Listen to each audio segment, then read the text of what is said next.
The fire crackled in the stone hearth, casting dancing shadows across the weathered walls of the small ranch house. Outside, snow fell in thick curtains across the Montana landscape, just as it had that terrible winter 25 years ago. Cole Hartwell sat in his leather chair, worn smooth by decades of use, his hands gnarled and spotted with age, but still steady.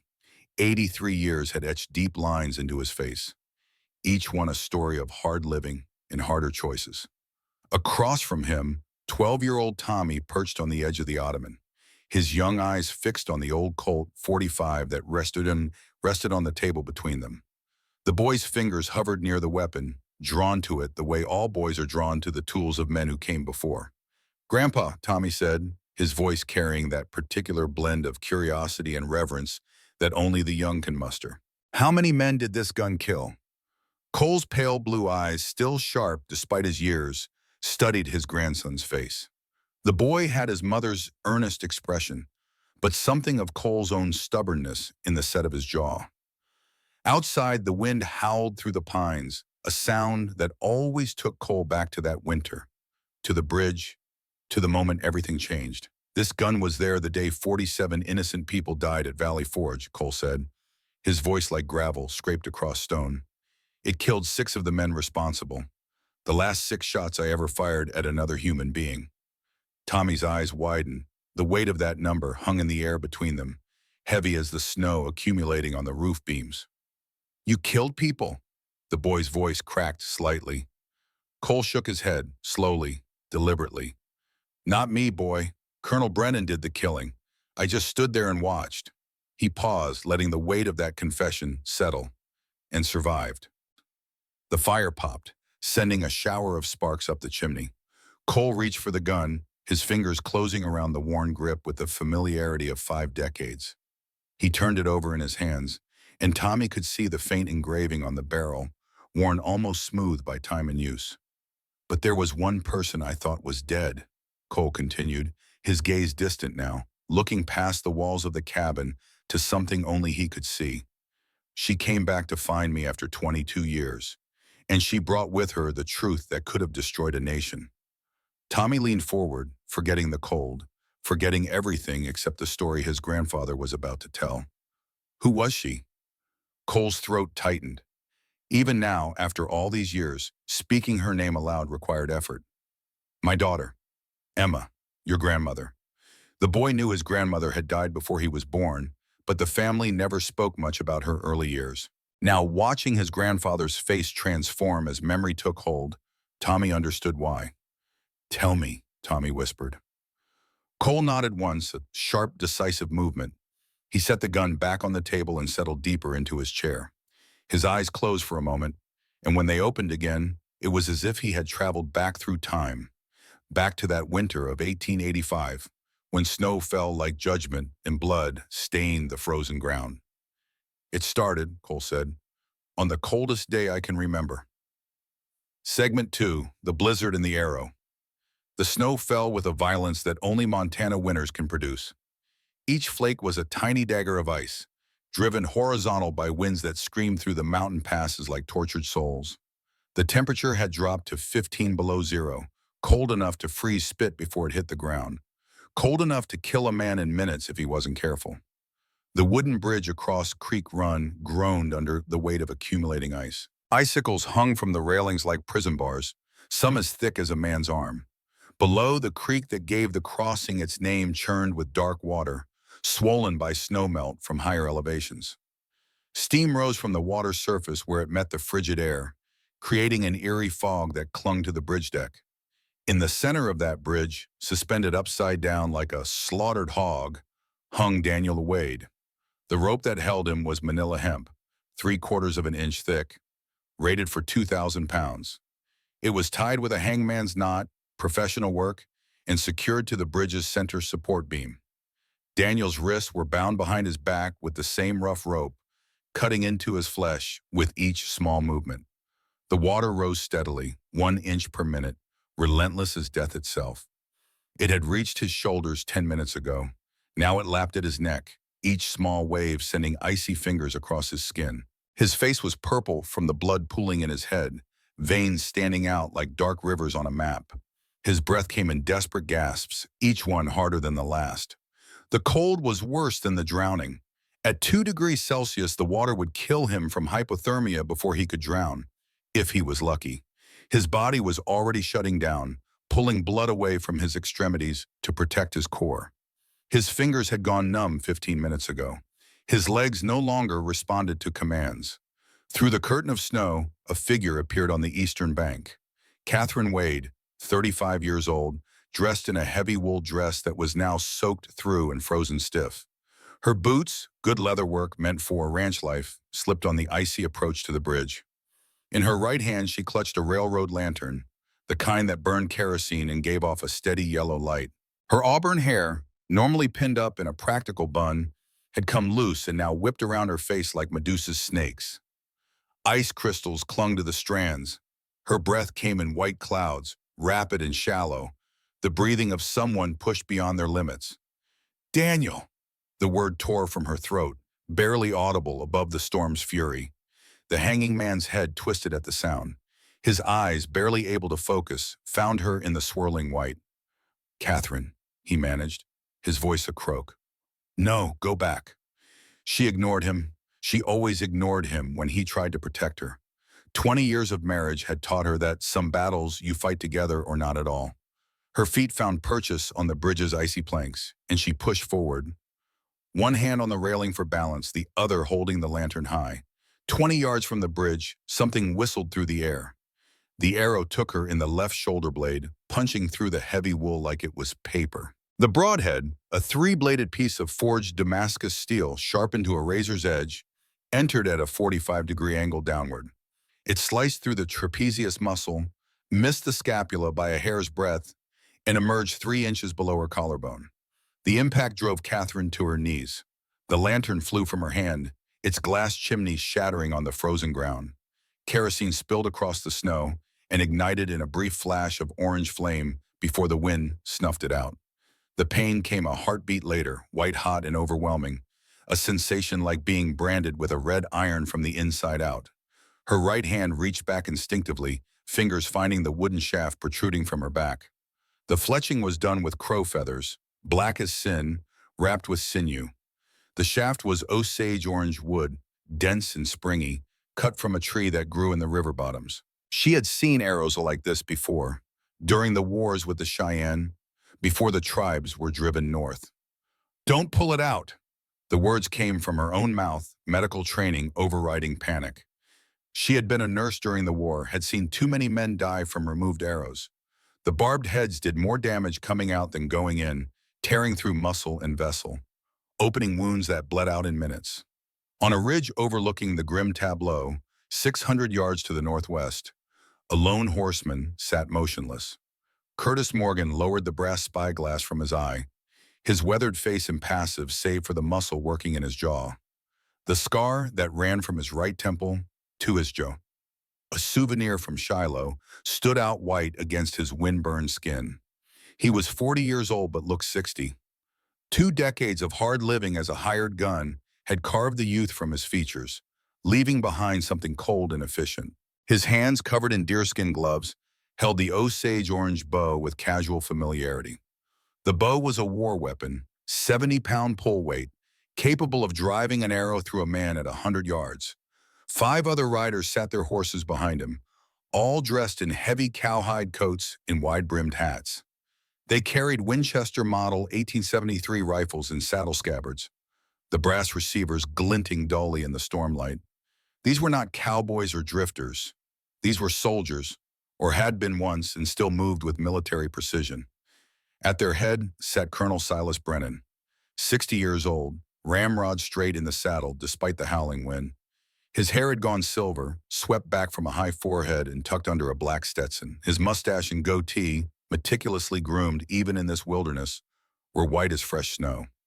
He wore a long black duster that fell to his stirrups, lined with sheep's wool for warmth, but it was his eyes that marked him as dangerous. Blue as winter ice and just as cold, they registered Catherine's fall with no more emotion than if he had watched a tree branch snap in the wind. He pulled a Remington Model 1875 revolver from the holster at his hip, checked the cylinder with the unconscious habit of a man who had been shooting people for 40 years, and raised it skyward. The shot cracked across the valley, sharp as breaking bone.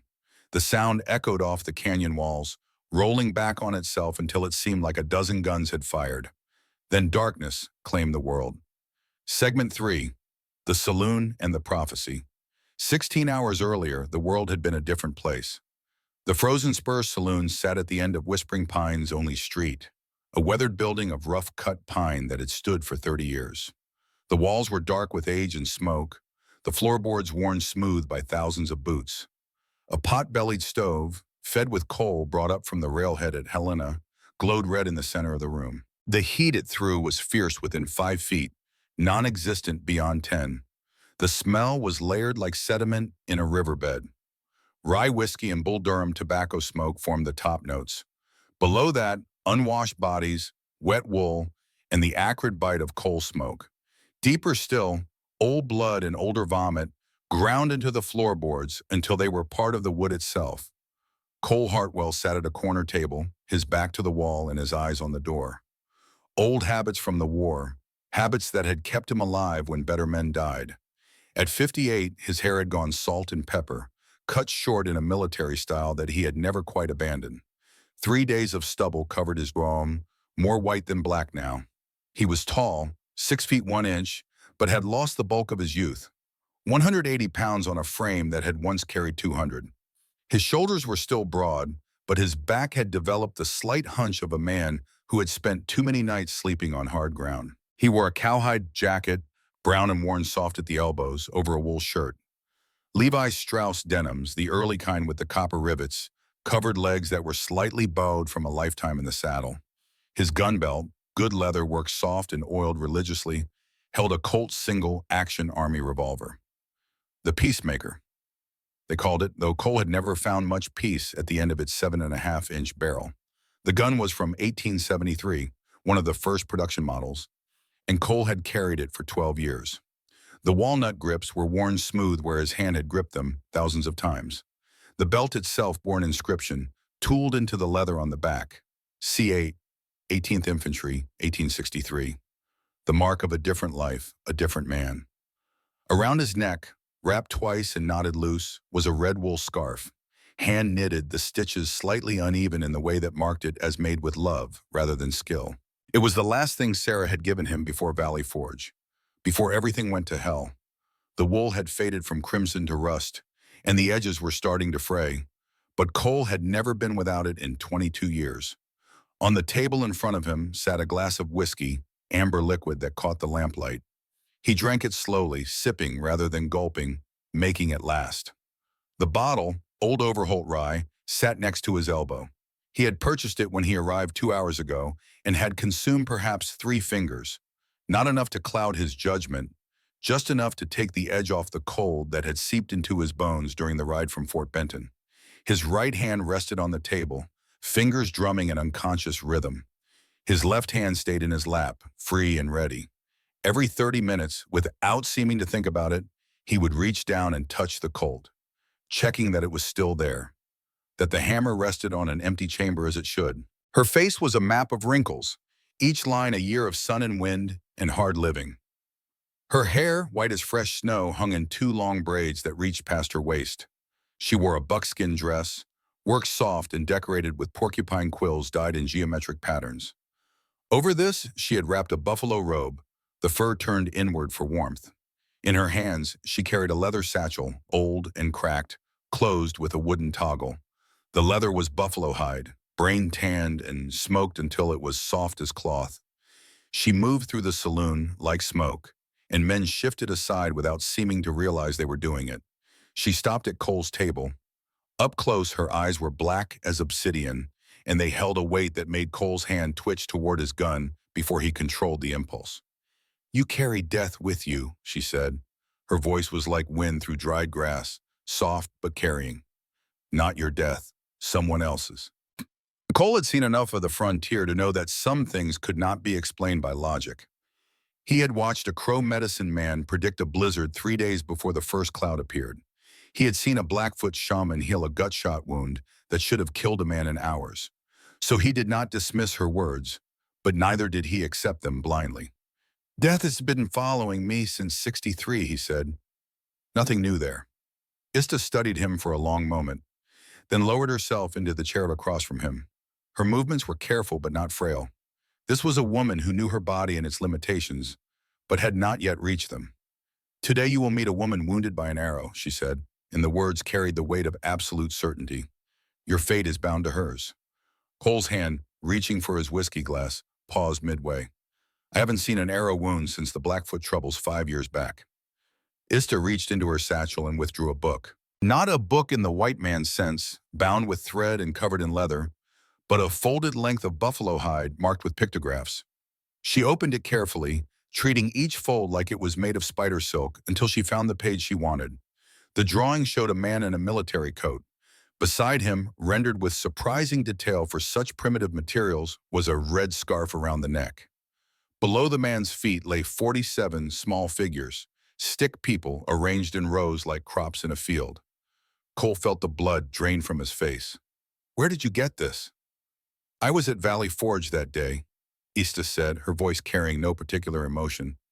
I saw what Colonel Brennan did. I drew what I saw. Her gnarled finger tapped the drawing of the scarf. Only one man survived, a man wearing a red scarf, just like the one around your neck. Cole's throat had gone dry. He reached for the whiskey and drained the glass in one swallow, welcoming the burn. When Sarah had knitted this scarf, she had made only one. He had watched her work on it through the winter of 62, her fingers flying with the needles even as Emma played at her feet. There should not be another like it in existence. My wife made this scarf, he said, hearing the roughness in his own voice. There's only one. Ista turned another page in her book. This drawing was more recent, the charcoal still fresh enough to smudge if touched carelessly. It showed a young woman standing in front of a brick building. Around her neck was a red scarf, rendered in the same careful detail. Beside the image were words in English, written in a hand that suggested recent education.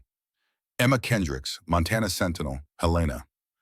The name hit Cole like a physical blow.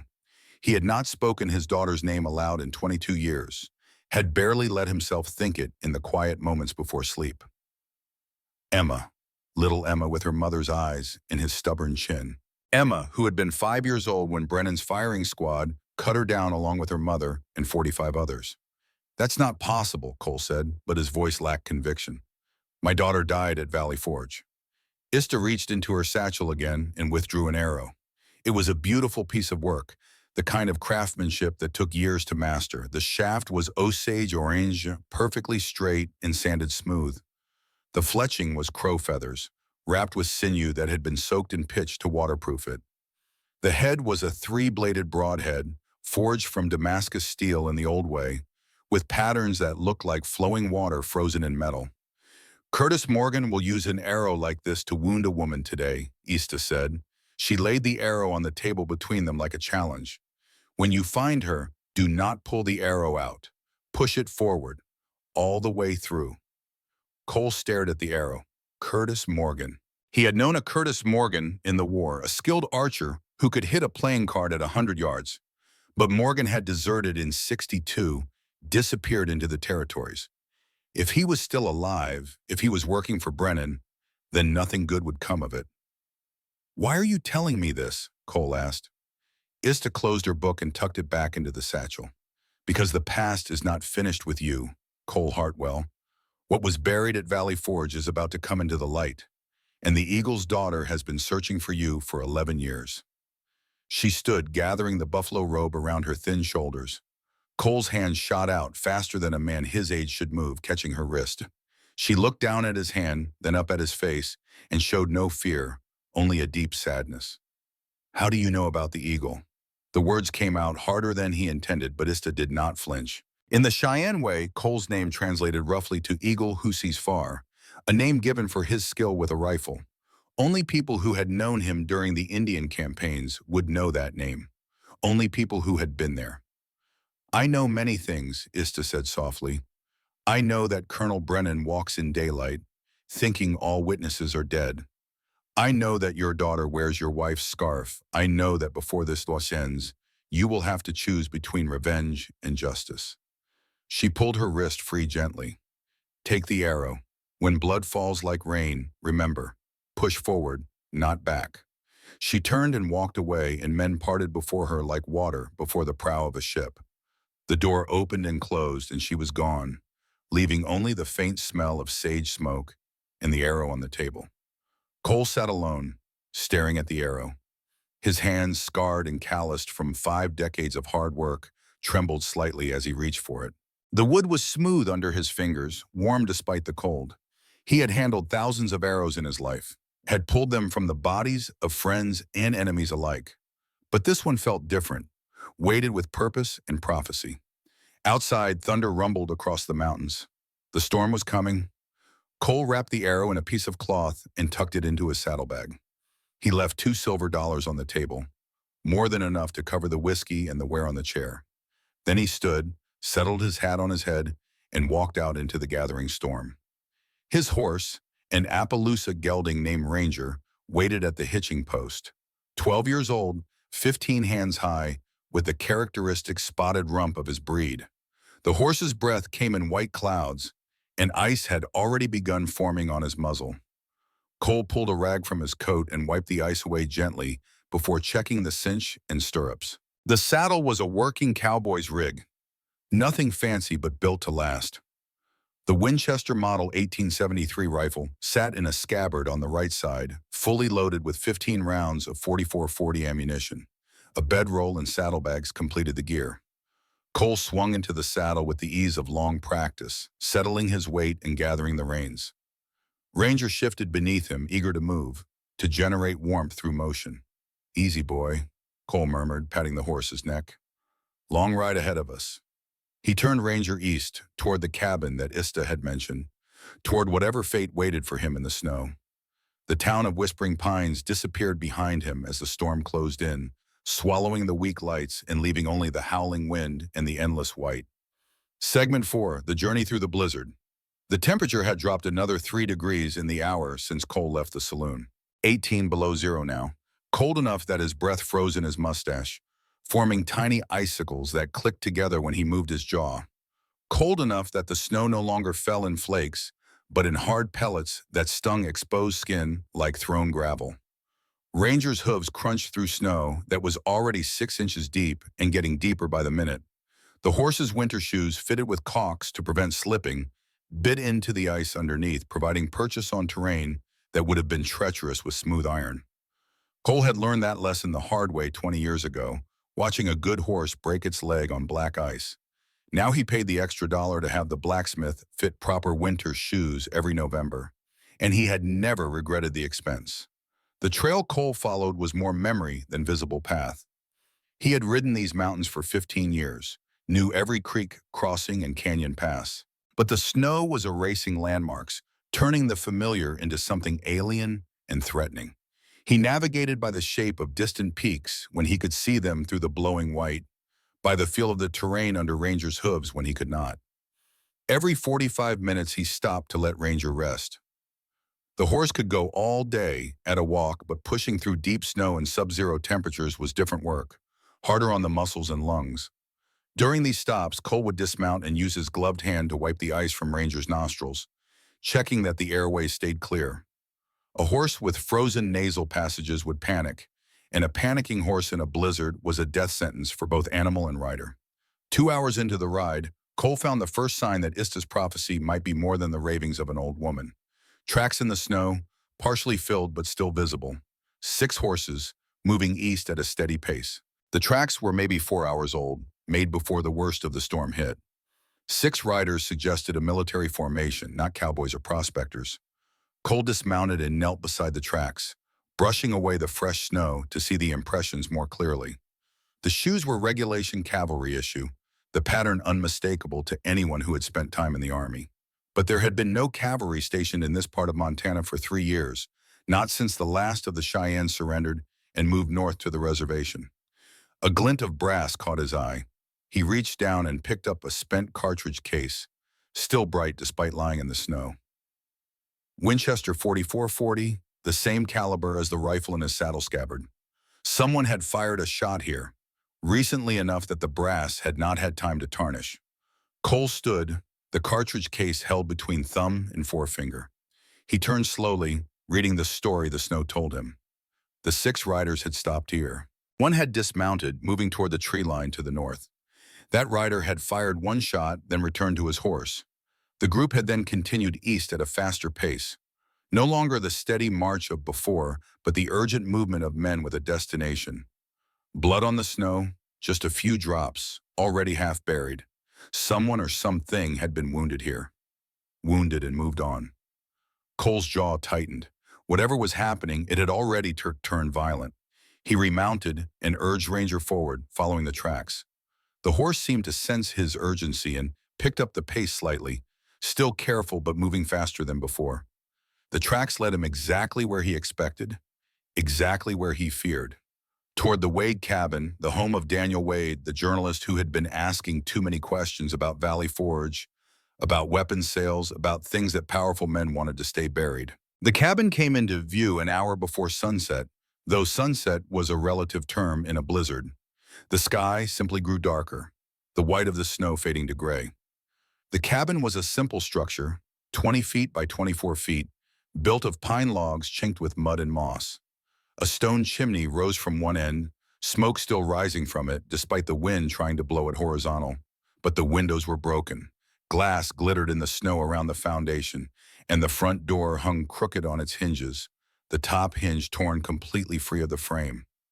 The snow on the porch was trampled and stained with something dark that could only be blood. Cole drew the Winchester from its scabbard and worked the lever action, chambering around. The mechanical sound was sharp in the cold air, the kind of sound that carried meaning to anyone who had ever been in a fight. He dismounted, keeping Ranger between himself and the cabin, using the horse as mobile cover while he assessed the situation. No movement from the windows, no sound except the wind. The tracks showed that the 6 riders had been here, had entered the cabin, had left in a hurry. But there were other tracks too, smaller boot prints, a woman's size moving from the cabin toward the bridge to the east. These tracks were more recent, made after the riders left, and they were spaced far apart. Someone running or trying to run through deep snow. Cole tied Ranger to a pine tree, sheltered slightly from the wind, and approached the cabin on foot. Every nerve was alive, every sense heightened. His finger rested along the Winchester's trigger guard, ready but not committed. The snow crunched under his boots despite his efforts to move quietly. In this cold, there was no such thing as a silent approach. The inside of the cabin was chaos. Furniture overturned, papers scattered across the floor, blood on the wall near the fireplace. But what caught Cole's attention was the figure crouched beside the hearth, a woman kneeling with her back to him, her left arm hanging useless at her side. The arrow protruded from her shoulder blade at exactly the angle Ista had described, the black fletching unmistakable even in the dim light. The broadhead had punched through and emerged below her collarbone, just as the old woman had said it would. Blood had soaked through the blue wool of her dress, turning it purple-black. "Ma'am," Cole said softly, not wanting to startle her. Catherine Wade's head snapped around, her eyes wide with fear and pain. She was younger than Cole had expected, perhaps 35, with features that would have been handsome in better circumstances. Her brown hair had come loose from its pins and hung in tangles around her face. Her skin was pale, shock starting to set in, but her eyes were still sharp, still fighting. "Don't touch it," she said, her voice hoarse but firm. "Don't pull the arrow out. I'll bleed to death." Cole lowered the Winchester slightly, a gesture of peace. "I wasn't planning to, ma'am. I know about barbed arrows." He moved closer, slowly, giving her time to adjust to his presence. Up close, he could see the professional quality of the shot. The arrow had been placed with precision, meant to wound and incapacitate, not to kill quickly. Whoever had shot this woman had wanted her to suffer, to be alive when they came back. "You a doctor?" Catherine asked, her teeth chattering despite the heat from the fireplace. "Cowboy," Cole said, "but I've pulled enough arrows to know the right way and the wrong way." He knelt beside her, setting the Winchester down within easy reach. "We need to push it through, not pull it back. That's going to hurt considerable." Catherine managed a weak smile. "I was a nurse in the war. I know what it's going to feel like." Her good hand reached out and gripped his forearm with surprising strength. "But first you need to know what happened here." Who did this? Colonel Silas Brennan, Cole said, and watched her eyes widen in surprise. I know him. We have history. Then you know what he's capable of, Catherine said. She gestured weakly toward the scattered papers with her good hand. My husband Daniel, he's been investigating Brennan for 6 months. Found proof that the colonel has been poisoning water wells, creating conflicts between settlers and tribes so he can sell weapons to both sides. Cole felt something cold settle in his stomach, colder than the blizzard outside. 22 years ago, Brennan had murdered 47 people to cover up his weapons dealing. Now he was doing it again, on a larger scale with more sophisticated methods. Some men never changed. They just found new ways to pursue old sins. Where's your husband now? Cole asked, though he suspected he already knew the answer. They took him, Catherine said, and tears began to cut tracks through the dirt on her face. To the Creek Run Bridge. They're going to hang him upside down over the water. Let him drown slowly while the creek rises from the snowmelt. Cole knew the bridge, a 40-foot span of timber and iron built to carry freight wagons during the mining boom 20 years ago. The creek below ran fast and cold, fed by springs that never froze completely, even in the deepest winter. In a storm like this, with snow melting as fast as it fell, the water level would rise an inch a minute, maybe faster. He looked at Catherine or buried the arrow through her shoulder at the blood loss and the shock setting in. He looked at the papers scattered across the floor, evidence that could bring down a man who should have been brought down 22 years ago. He thought about Emma, about the daughter he thought was dead, who might be alive in Helena, wearing her mother's scarf, and he made a choice that would echo through the rest of his life. We're going to fix this arrow situation first, he said, his voice calm and steady despite the violence he was about to commit. Then we're going to save your husband. Then we're going to make Brennan pay for every life he's taken. He met her eyes, let her see the iron will that had kept him alive through Valley Forge and 22 years of searching. But I'm going to need you to trust me and to be strong for about 2 more minutes. Can you do that? Catherine Wade, nurse and fighter, wife and survivor, looked into the eyes of this strange cowboy who had appeared in her darkest hour like an answer to a prayer she had not known how to pray. She saw something there, something hard and unbreakable, something that had been forged in fires she could only imagine. Yes, she said simply. Cole nodded once. He went to the kitchen, found clean water in a bucket and clean cloth in a drawer. He brought these back to where Catherine knelt, along with a bottle of whiskey he found in the cupboard. He poured water over his hands, cleaning them as best he could, then soaked a cloth in the whiskey. This is going to burn, he said, pressing the whiskey-soaked cloth to both sides of the wound, cleaning away the blood and dirt. Catherine hissed through her teeth, but did not cry out. The arrow went clean through, missed the big vessels. You were lucky. Lucky, Catherine repeated, with a bitter laugh. Cole drew his knife, a Bowie with a 9-inch blade that he kept sharp enough to shave with. He heated the blade in the fire for 30 seconds, a field-expedient form of sterilization that probably did not do much but made him feel better. Then he gripped the arrow shaft with his left hand, bracing it steady. Bite down on this, he said, offering her a piece of leather from his belt. She took it between her teeth. On 3. 1. He pushed, hard and fast, driving the arrow forward before the count reached 2. The broadhead punched through the remaining tissue and emerged fully, 3 inches of steel gleaming red in the firelight. Catherine's scream was muffled by the leather, her body going rigid with pain. But she did not pass out, did not let go. Cole worked fast. He used the knife to cut the arrow shaft on both sides of the wound, removing the head and the fletching, leaving only a smooth shaft passing through her shoulder. Then, in one smooth motion, he pulled the shaft out from the front. Blood welled from both wounds, but not the arterial spray that would have meant death. He packed both holes with clean cloth soaked in whiskey, then wrapped her shoulder and chest with strips torn from a sheet he found in the bedroom. The bandaging was crude but effective, tight enough to slow the bleeding without cutting off circulation. The whole process took less than 3 minutes. When it was done, Catherine sagged against the wall, her face gray and slick with sweat despite the cold. But she was alive, and barring infection, she would stay that way. Rest here, Cole said, covering her with a blanket. I'm going to get your husband. They'll kill you, Catherine said weakly. Brennan has 6 men, all professional gunfighters. Cole stood, picked up the Winchester, and checked the loads mechanically. 15 rounds in the magazine, one in the chamber. He had his Colt with 6 rounds and 30 spare cartridges in his gun belt. Against 6 men, the numbers were not good, but Cole had never let bad numbers stop him before. "Ma'am," he said, settling his hat on his head, "Brennan killed my wife and daughter 22 years ago at Valley Forge.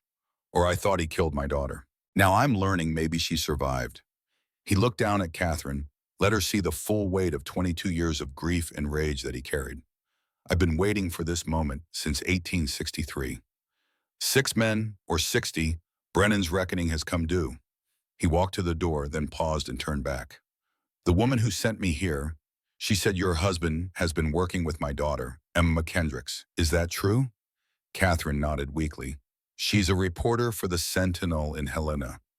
She and Daniel have been investigating Valley Forge together for 6 months. She's been searching for her father for 11 years. The words hit Cole like a physical blow. 11 years. Emma had been searching for him for 11 years while he drifted from town to town, running from his ghosts instead of facing them. All that wasted time, all those missed years. "If I don't make it back," Cole said, his voice thick with emotion he could not quite control, "you tell Emma that her father never stopped thinking about her, never stopped loving her. You tell her that." Then he was gone, out into the storm, leaving Catherine alone with the fire and the scattered evidence of Brennan's crimes. She closed her eyes and prayed for her husband, for this strange cowboy, for the daughter who had spent 11 years searching for a father who did not know she was alive. Outside, Cole swung into the saddle and turned Ranger toward the bridge. The storm had reached its full fury now, wind howling through the canyon with the voice of 1,000 dead souls. The snow was so thick he could barely see Ranger's ears, had to trust the horse to find the path. But Cole was not thinking about the storm. He was thinking about a little girl with her mother's eyes, about a red scarf knitted with love, about 22 years of believing she was dead. He was thinking about the chance, slim as a razor's edge, that he might get back something he thought was lost forever. And he was thinking about Silas Brennan, about debts owed and accounts long overdue. The colonel had taken everything from Cole once before. He would not do it again. The bridge was a dark shape in the swirling white, and from its center came the sound of a man drowning by inches. Cole's hand tightened on the Winchester. The reckoning had begun. The Creek Run Bridge materialized from the snow like a ghost, its outline softened by the accumulating ice that covered every surface. Cole stopped Ranger 200 yards out, using a stand of pines for cover, while he studied the scene through the swirling white. The bridge itself was a testament to the ambition of men who had once believed these mountains would yield enough gold to make them all rich. 40 feet of timber and iron-spanning water that ran black and fast, even in the coldest winters. The railings were thick beams, notched and pegged together with the kind of craftsmanship that had died out with the old builders. Icicles hung from every joint and seam, some as thick as fence posts, creating a cage of frozen water that glittered when lightning split the sky. At the center of that cage, Daniel Wade hung like a slaughtered animal. The rope binding him was professional work, the kind of knot that would not slip or loosen no matter how much the victim struggled. His wrists were lashed behind his back tight enough that his fingers had gone purple. His face, inverted and engorged with blood, was a mask of purple and red, veins standing out like tributaries on a map of suffering. The water had risen past his shoulders, was lapping at his jaw now. Each small wave sent icy fingers across his skin, and his lips had gone blue with cold. His breath came in desperate gasps, each one shorter than the last, each one a countdown to the moment when the water would claim him completely. What caught Cole's attention was what he did not see. No guards, no riders keeping watch. The bridge and its dying burden sat alone in the storm, apparently abandoned. But Cole had not survived 2 decades on the frontier by trusting appearances. He dismounted and tied Ranger to a pine branch, then pulled the brass spyglass from his saddlebag. The glass was old, carried by his father during the Mexican War, and the lens had a slight cloudiness that came with age, but it still magnified well enough to matter. Sweeping the glass slowly across the landscape around the bridge, Cole found what he was looking for. 3 men, positioned in a triangle around the crossing. The first was buried in a snowdrift to the left of the bridge, only the top of his hat visible and the barrel of his Winchester poking through like a snake's tongue. The second was in a pine tree to the right, 20 feet up, nestled in the branches with a clear line of fire to anyone approaching the bridge. The third was in a thicket of brush to the east, positioned to shoot anyone who made it past the first two. An ambush. A trap baited with a drowning man, waiting for someone foolish enough or brave enough to attempt a rescue. The military precision of it marked it as Brennan's work. The colonel had always been thorough, had always thought 3 moves ahead. It was what had made him so effective during the war and so dangerous afterward. Cole lowered the spyglass and considered his options. A direct approach was suicide. Even with the element of surprise, even with his skill with a rifle, 3-to-1 odds in prepared positions were not odds a sane man would take. But the water was rising, and Daniel Wade had perhaps 10 minutes before he drowned. There was no time for clever tactics, no time for anything but speed and violence. He checked the Winchester, 15 rounds. He pulled the Colt and spun the cylinder, checking each chamber. 6 rounds, 21 total against 3 men. The numbers were better than they seemed. Most gunfights were decided in the first 3 seconds, the first 3 shots. After that, it was chaos, fear, and luck in roughly equal measure. Cole put the spyglass away and pulled the red scarf tighter around his neck. Sarah had knitted it to keep him warm, to keep him safe. For 22 years it had done both. He touched it once, a gesture that was half prayer and half promise. Then he moved. The approach to the tree line was a belly crawl through snow that soaked through his clothes in seconds. The cold was immediate and brutal, leaching heat from his body faster than he could generate it. But the snow also provided concealment, and Cole used it, moving in the small dips and depressions that the wind had carved, staying below the sight line of the riflemen in the pine tree. It took him 15 minutes to cover 100 yards. His clothes were frozen stiff now, crackling when he moved. His fingers were going numb despite the gloves, and he had to keep flexing them to maintain feeling. But he was behind the snowdrift now, behind the first ambusher, and the man had not seen him coming. The rifleman was perhaps 40 years old, dressed in a heavy coat with the collar turned up against the wind. His hat was pulled low, and his attention was fixed on the bridge, watching for anyone approaching from the west. The Winchester in his hands was new, brass gleaming despite the storm. This was not a man who neglected his weapons. Cole drew the Bowie knife with his left hand. The blade was cold enough to stick to his glove, and he had to be careful pulling it free. He transferred the knife to his right hand, feeling the familiar weight, the perfect balance. Then he moved. The rifleman's first indication that something was wrong was the hand that clamped over his mouth, cutting off any cry for help. The second was the knife that entered below his ribs, angled upward toward the heart. The blade was sharp enough to slide between ribs without catching, and Cole knew from long experience exactly where to put it. The man jerked once, tried to twist away, but Cole held him firm. 30 seconds passed, counted out by the beating of Cole's own heart, and then the rifleman went limp. Cole lowered him into the snow drift carefully, making no sound, leaving no disturbance that would be visible from a distance. He took the dead man's Winchester and ammunition, adding 15 more rounds to his arsenal. 1 down, 2 to go, and Daniel Wade's nose was now underwater. Cole moved to the pine tree, using the trunk for cover while he assessed the second ambusher. The man was wedged into a fork 20 feet up, his legs wrapped around the branch for stability, his rifle resting in a notch that gave him a perfect field of fire over to the bridge. From this angle, Cole could see the soles of his boots, worn leather with a hole starting in the left heel. A direct shot was possible but not certain. The angle was wrong, and tree branches obscured the target. Cole could aim for the boots, try to wound the man and bring him down, but a wounded man would scream and alert the third ambusher. No, this needed to be clean and quiet, or as quiet as death ever was. Cole found a position 50 yards back, where a fallen log provided a rest for the rifle. He sat in the snow, braced the Winchester against the log, and sighted carefully. The iron sights were simple, just a blade front and a notch rear, but Cole had been shooting iron sights since he was 12 years old.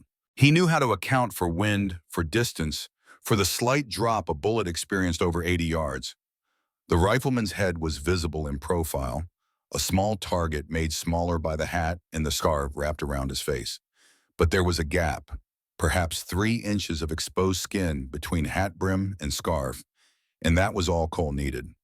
He breathed out slowly, letting his heart rate settle. The cold helped with that, slowing everything down, making the world sharp and clear. He placed the front sight in the center of that gap, held it there while he drew another breath, then squeezed the trigger on the exhale. The Winchester cracked, sharp in the cold air. The rifleman's head snapped back and he fell from the tree, dropping 20 feet to land in the snow with a heavy thump. Cole was already moving, working the lever action to chamber another round, shifting his aim to where the third ambusher should be. But the thicket was empty. The third man had moved, using the sound of the shot to relocate.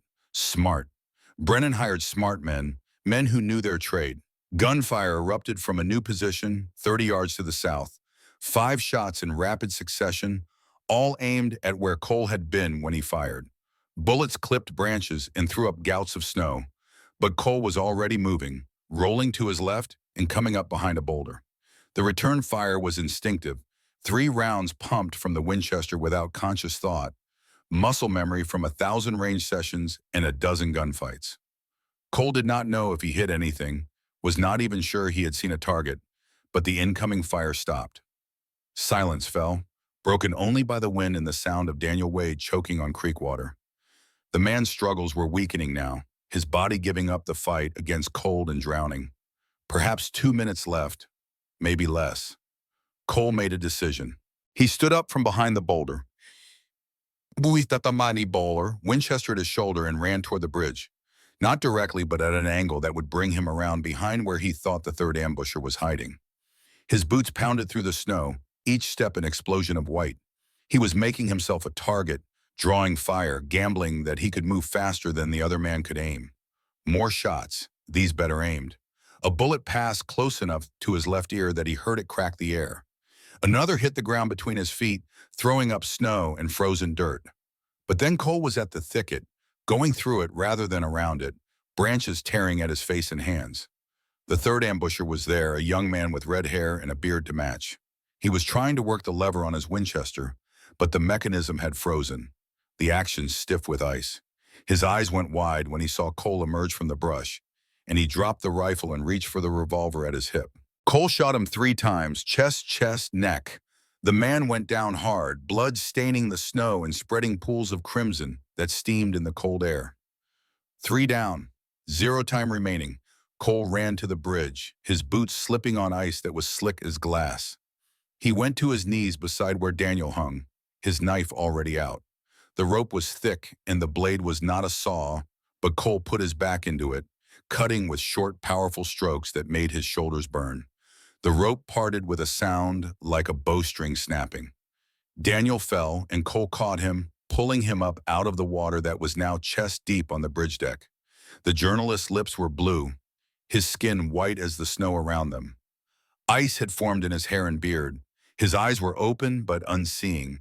Consciousness fled in the face of hypothermia and near drowning. Cole rolled him onto his stomach and pounded on his back, trying to force the water from his lungs. Once, twice, 3 times, each blow hard enough to crack ribs if Cole was not careful. Daniel convulsed and water poured from his mouth and nose. More water than seemed possible from a human body. Then he drew a ragged breath, coughed, drew another. "Catherine," he managed, the word barely audible. "My wife." "She's alive," Cole said, already working to cut the ropes binding Daniel's wrists. "Shot with an arrow, but I patched her up. She'll live." Daniel's eyes focused on Cole's face, seeing him clearly for the first time. "Who are you?" "Cole Hartwell," Cole said. 18th Infantry, Union Army, only survivor of the Valley Forge massacre. He got the last rope cut and began rubbing Daniel's hands, trying to restore circulation. "I understand you've been investigating that particular incident." Recognition dawned in Daniel's eyes, followed by shock that overcame even the cold. "You're Emma's father. She's been searching for you for 11 years. The words hit Cole like a fist to the chest. He had to stop working on Daniel's hands, had to take a moment to process what he had just heard. Emma, alive, searching for him for 11 years. "She thinks I'm dead," Cole said, his voice rough with emotion he could not quite control. "She knows you're not," Daniel replied, teeth chattering violently. Found evidence that you survived Valley Forge. Body count didn't match the casualty list. She's been tracking you across 3 territories. Cole helped Daniel sit up, supporting him against the bridge railing. The journalist was shaking so hard, his teeth were clicking together, but he was alive and coherent. That was more than Cole had hoped for 2 minutes ago. "Where is she?" Cole asked. "Where's Emma?" "Helena," Daniel said, "working for my newspaper, the Montana Sentinel. We've been collaborating on the Valley Forge investigation. She has documents, photographs, evidence that will hang Brennan and everyone who helped him." The sound of horses approaching cut through the storm. Cole's head snapped around, and he saw them coming from the east. 6 riders, moving at a gallop despite the treacherous footing. At their head rode Colonel Silas Brennan, his black duster streaming behind him like the wings of death itself. "Can you ride?" Cole asked urgently. Daniel tried to stand and his legs folded under him. "No, hypothermia, can't feel my legs." Cole made a rapid calculation. 6 men coming.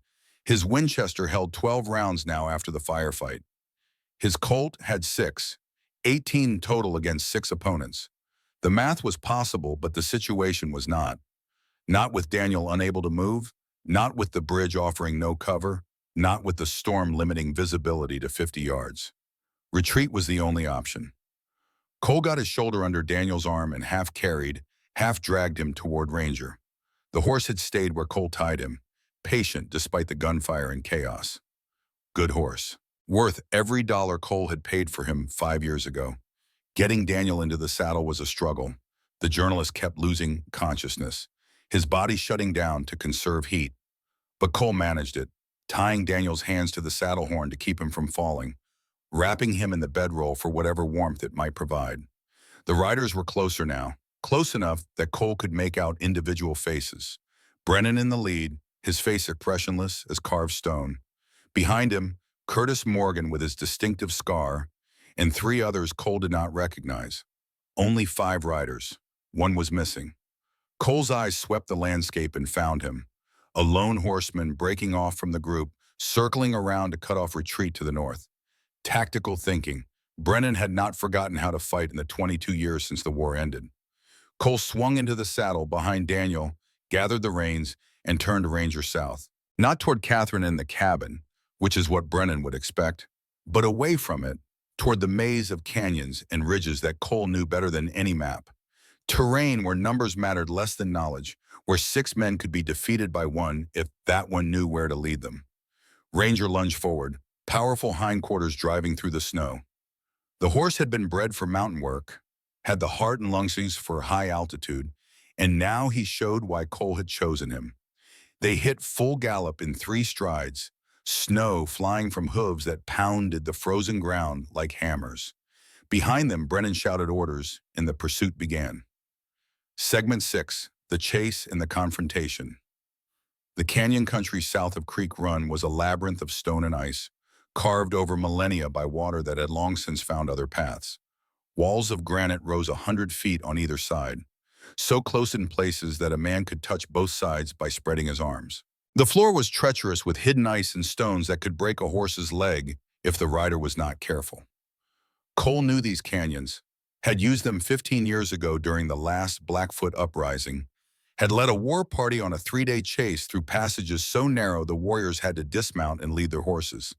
He had lost them in here, doubled back and ambushed them at Dead Man's Gulch, killed 6 braves with as many shots from positions they never saw. He was counting on that knowledge now, counting on 20 years of riding these mountains to give him an edge against men who might be better armed, better mounted, but who did not know the land the way he did. Ranger's hooves found purchase on stone that was slick with ice, the winter shoes biting in where smooth iron would have slipped. Behind them, Cole heard the clatter of pursuit, the shouted curses as horses balked at the narrow passages. Good. Let them slow down. Let them think twice about following into terrain that could kill them as easily as any bullet. Daniel was unconscious again, slumped forward against the saddle horn. His breathing was shallow but steady. Hypothermia was still a danger, would be a danger until they got him somewhere warm and dry, but he was not dead yet. That was something. The canyon forked ahead, 3 passages splitting off in different directions. Cole took the middle one without slowing, leaning low over Ranger's neck as the walls closed in. This passage was barely wide enough for a horse and rider, a crack in the mountain that went back 200 yards before opening into a small basin. Halfway through, Cole reined Ranger to a halt. The horse's breath came in great plumes of white steam, sides heaving. Cole dismounted carefully, keeping Daniel balanced in the saddle, and led the horse into a small alcove where the stone had eroded to create a pocket barely big enough for them. From his saddlebag, he pulled the Winchester and checked the loads. 12 rounds, not enough for a sustained fight, but enough if he was careful. He positioned himself at the mouth of the alcove, where he could see down the length of the passage without being easily seen himself. The wait was not long. 2 riders entered the passage, moving cautiously now, aware that narrow spaces meant ambush. Cole recognized Curtis Morgan in the lead, the archer who had shot Catherine. Behind him rode a man Cole did not know, heavy-set and bearded, with a shotgun resting across his saddle bow. Cole let them come. 20 yards. 15. 10. When they were close enough that he could see the ice in Morgan's beard, he stepped out from the alcove with the Winchester already at his shoulder. "Hello, Curtis," Cole said. Morgan's hand flashed to his revolver, but Cole's finger was already tightening on the trigger. The Winchester cracked, and Morgan went backward off his horse, a neat hole in his chest pumping blood that looked black in the dim light of the canyon. The bearded man tried to bring the shotgun around, but Ranger, trained for war in the cavalry campaigns, lashed out with his hooves. One caught the man's horse in the shoulder, sending it sideways into the canyon wall. The rider fought for control, and in that moment of distraction, Cole shot him twice. The man fell from the saddle and did not move. 2 down, 4 to go. Cole caught Morgan's horse before it could bolt, a good-looking buckskin with cavalry brands on its hindquarters. He transferred Daniel to this fresh mount, working quickly but carefully. From the canyon mouth behind them came shouts, the sound of more riders approaching. No time to rest. Cole led both horses deeper into the passage, toward the basin he knew waited at the far end. The stone walls were so close now that his stirrups scraped against them, throwing sparks when iron met granite. Then the passage opened up, and they were in the basin. It was a natural amphitheater, roughly circular, perhaps 50 yards across. The walls were sheer cliffs on 3 sides, unclimbable without rope and gear. The only way in or out was the passage Cole had just used, a dead end. But Cole knew something Brennan did not. Along the south wall, hidden behind a fall of boulders, was a game trail used by mountain goats. It was steep, barely wide enough for a horse, but it led up and over the ridge to the valley beyond. Cole had used it before when the Blackfoot were hunting him, had led his horse up terrain that seemed impossible. He was counting on it being impossible enough that Brennan would not think to look for it. Cole positioned the horses behind the boulder fall and climbed up to a ledge that gave him a commanding view of the passage entrance. From here he could see anyone who entered, and they could not see him. The Winchester felt solid in his hands, the wood warm from being inside his coat. He had 10 rounds left. It would have to be enough. The first rider to enter the basin was cautious, walking his horse slowly, eyes scanning for danger. Cole did not recognize him. He shot him carefully, taking time to aim despite the cold that made his fingers stiff. The man fell without a sound, and his horse bolted back the way it had come. 3 down, 3 to go. But the remaining riders did not enter. Cole heard Brennan's voice, sharp and commanding, giving orders. Smart. The colonel had not survived 40 years of warfare by being reckless. He would wait, would try to starve Cole out or find another way around. Time passed. The storm began to ease slightly, the wind dropping from a howl to a steady blow. The sun, invisible behind the clouds, began its descent toward the western horizon. In another hour it would be full dark, and in the dark Cole could slip away with Daniel and make it back to the cabin. But Brennan was not patient enough to wait for dark. "Hartwell!" The voice echoed through the basin, amplified by the stone walls. "I know you're in there. I know you can hear me." Cole said nothing, conserving his strength, conserving ammunition. "You've killed 3 of my men," Brennan continued. "Impressive work for a man your age. But you're trapped in there with a pining man and nowhere to go. Surrender now and I'll make it quick. Keep fighting and I'll make Daniel Wade watch while I skin you alive." Cole's jaw tightened, but he remained silent. Or perhaps, Brennan said, his voice taking on a contemplative tone, I should tell you about your daughter, Emma. Pretty girl. She has your eyes, you know. I've been watching her and Helena, waiting for the right moment to deal with her and her crusading journalism. The words hit Cole like bullets. His hands tightened on the Winchester until the wood creaked. She doesn't know you're alive, does she? Brennan laughed, the sound cold and cruel. She's been searching for a ghost, writing articles about Valley Forge, trying to expose crimes that happened before she was old enough to remember them. It's almost touching, really, daughter searching for father, father wandering the territories like a lost soul. Cole closed his eyes, forced himself to breathe slowly. This was bait, meant to make him angry, meant to make him careless. Brennan had always been good at psychological warfare, at finding the weak points in a man's armor and probing them. Here's what's going to happen, Hartwell, Brennan said. You're going to come out of there with your hands up. You're going to give me Daniel Wade and all his documents about Valley Forge and the water poisoning. And in exchange, I'll let you live long enough to see Emma one more time before I kill you both. Behind Cole, Daniel stirred. The journalist's eyes fluttered open, consciousness returning slowly. Don't, he managed, his voice barely a whisper. Don't give him anything. Cole glanced back at him. Wasn't planning on it. Emma, Daniel said. She has copies of everything, safe in Helena. Even if he gets the documents from me, she can still publish. Cole nodded. That changed things. If the evidence was safe, if Emma could still expose Brennan, even if Daniel and Cole died here, then the equation was different. Then this was about survival, not about protecting secrets. There's a way out, Cole said quietly, gesturing toward the hidden trail.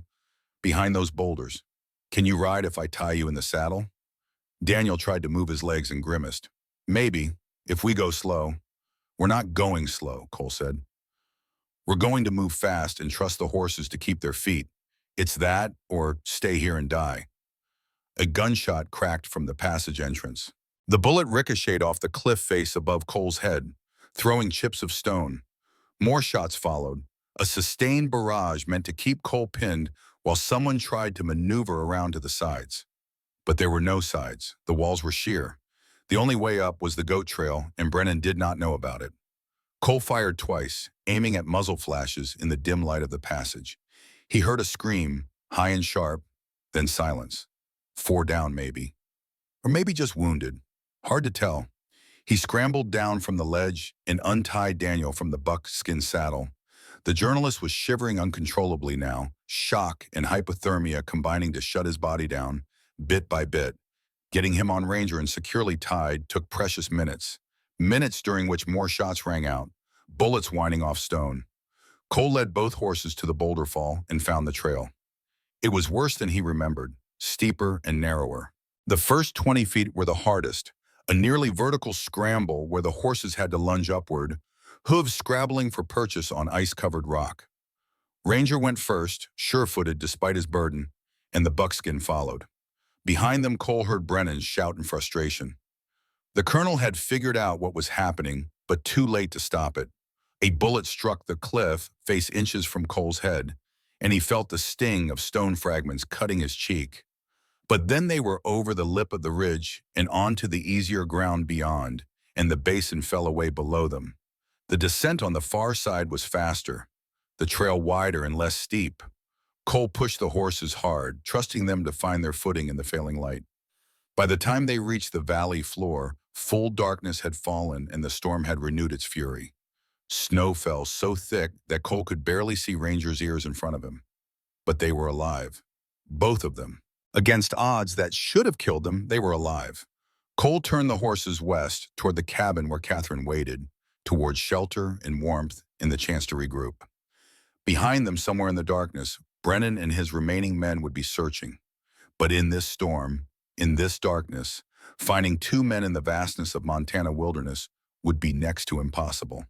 For tonight, they were safe. Segment 7, Revelations and Plans.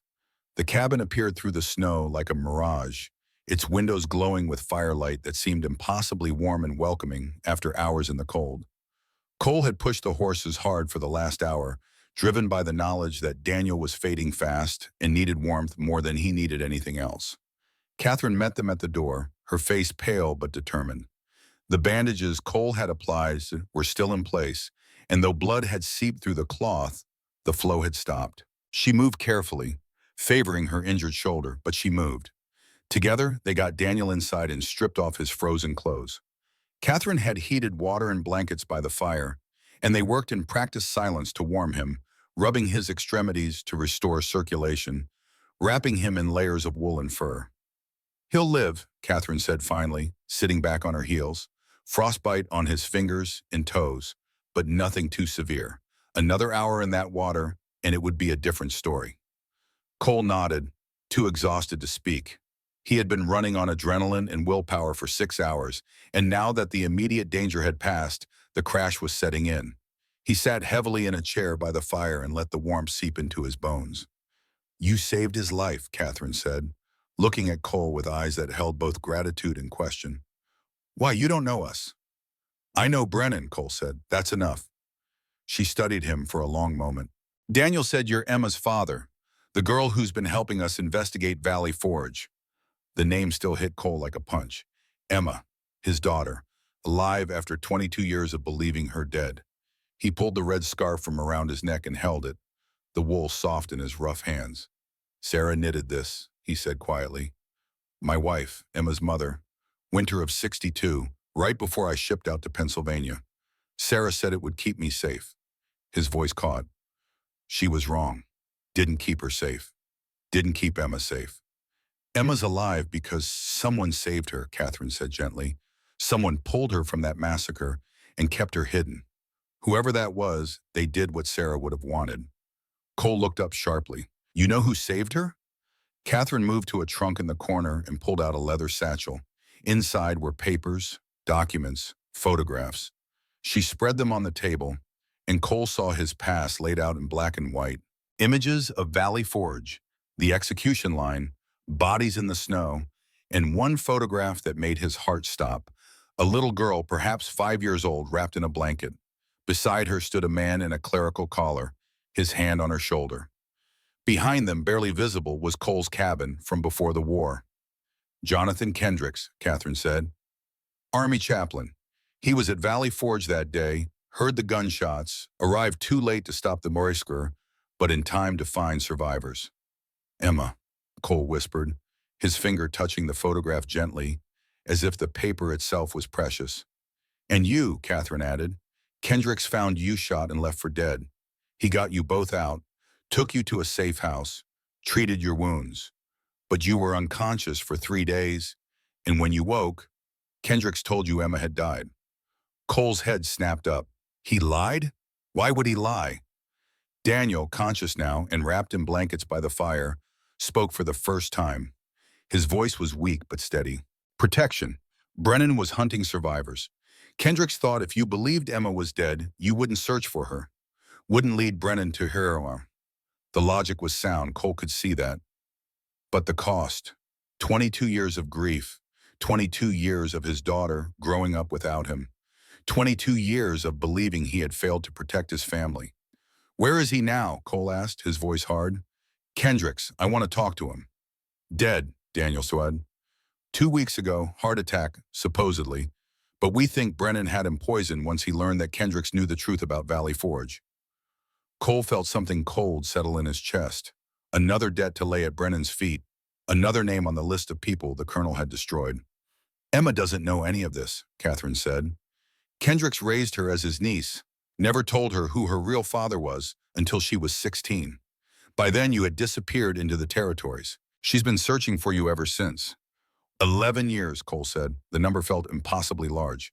"She's been looking for me for 11 years, and I didn't even know she was alive." "She knows now," Daniel said. "We sent word to Helena before Brennan came, told her we had found a survivor from Valley Forge who might be her father. She'll be coming here as soon as she gets the message." Cole stood abruptly, his chair scraping against the floor. "No, she can't come here. Brennan knows about her, he said so himself. If she comes here, she'll ride straight into a trap." "Then we go to her," Catherine said. "Helena is 4 days' ride from here in good weather. Weather in this storm, maybe 6. But the Sentinel has a printing press. We can publish the evidence, get it out before Brennan can stop us." He'll have men watching the newspaper, Cole said, pacing now, his military mind working through scenarios. He's not stupid. He knows that's where Daniel would take the documents. There's another way, Daniel said. He gestured toward the satchel. I have copies of everything. The photographs, the witness statements, the financial records showing Brennan's weapon sales and the water poisoning. Everything. I sent the originals to a hiding place weeks ago. Even if Brennan gets these copies, Emma can still publish. Where? Cole asked. Weeping Cave, Daniel said. An old mining tunnel 15 miles northeast of Helena. It floods every spring, which is why the miners abandoned it. But in winter, it's dry and safe. I have a waterproof trunk hidden there with all the original documents. Cole nodded slowly, a hiding place that only Daniel and Emma knew about. That was smart. That gave them options. So we have two choices, Cole said, thinking out loud. We can try to reach Helena and Emma before Brennan does. Or we can go to Weeping Cave, get the documents, and use them to draw Brennan into a trap. Or both, Catherine said. Daniel and I can go to the cave while you ride to Helena and warn Emma. We split up, move fast, make it harder for Brennan to track us all. It was a good plan, the kind of tactical thinking Cole appreciated, but it meant separating, meant trusting that Catherine and Daniel could handle themselves if they ran into trouble. You're wounded, Cole said to Catherine, and he's hypothermic. Neither of you should be riding anywhere. We're going anyway, Catherine said, and there was steel in her voice. This is our fight as much as yours. Brennan tried to kill my husband. He shot me with an arrow and left me to bleed out. I'm not hiding in this cabin while he gets away with it. Cole looked at Daniel, who nodded agreement despite the way his hands shook. She's right. We do this together or not at all. 22 years of riding alone had taught Cole the value of self-reliance, but they had also taught him the limits of what one man could accomplish. Sometimes you needed allies. Sometimes you had to trust. All right, he said. We split up. I go to Helena, find Emma, keep her safe. You two go to Weeping Cave, get the documents. Then meet me in Helena. We publish everything all at once in every newspaper we can reach. Make it so big that Brennan can't cover it up. There's one more thing, Daniel said. He pulled a small metal object from his pocket and held it out. It was a medal, tarnished with age, hanging from a faded ribbon. Cole recognized it immediately. First place, marksmanship. Lieutenant Cole Hartwell, 1862. His sharpshooter medal from the Army. He had given it to Sarah the day before shipping out, told her to keep it safe until he came home. He had not seen it since Valley Forge, had assumed it was lost with everything else. Emma's had this for 22 years, Daniel said. Kept it with her always. Said it was proof her father was a hero, even when everyone else said he was dead. Cole took the medal, his vision blurring with tears he could not quite control. The ribbon was worn thin, the metal scratched and dented. But Emma had kept it. For 22 years, she had kept a piece of him close. When you see her, Daniel said softly, you give that back. You tell her you've come home. Cole nodded, unable to speak. He tucked the medal into his shirt pocket, right over his heart, and felt its weight like a promise. Outside, the storm was breaking. The wind had dropped to a whisperer, and through gaps in the clouds, stars were beginning to appear. It was still cold, still dangerous, but the worst had passed.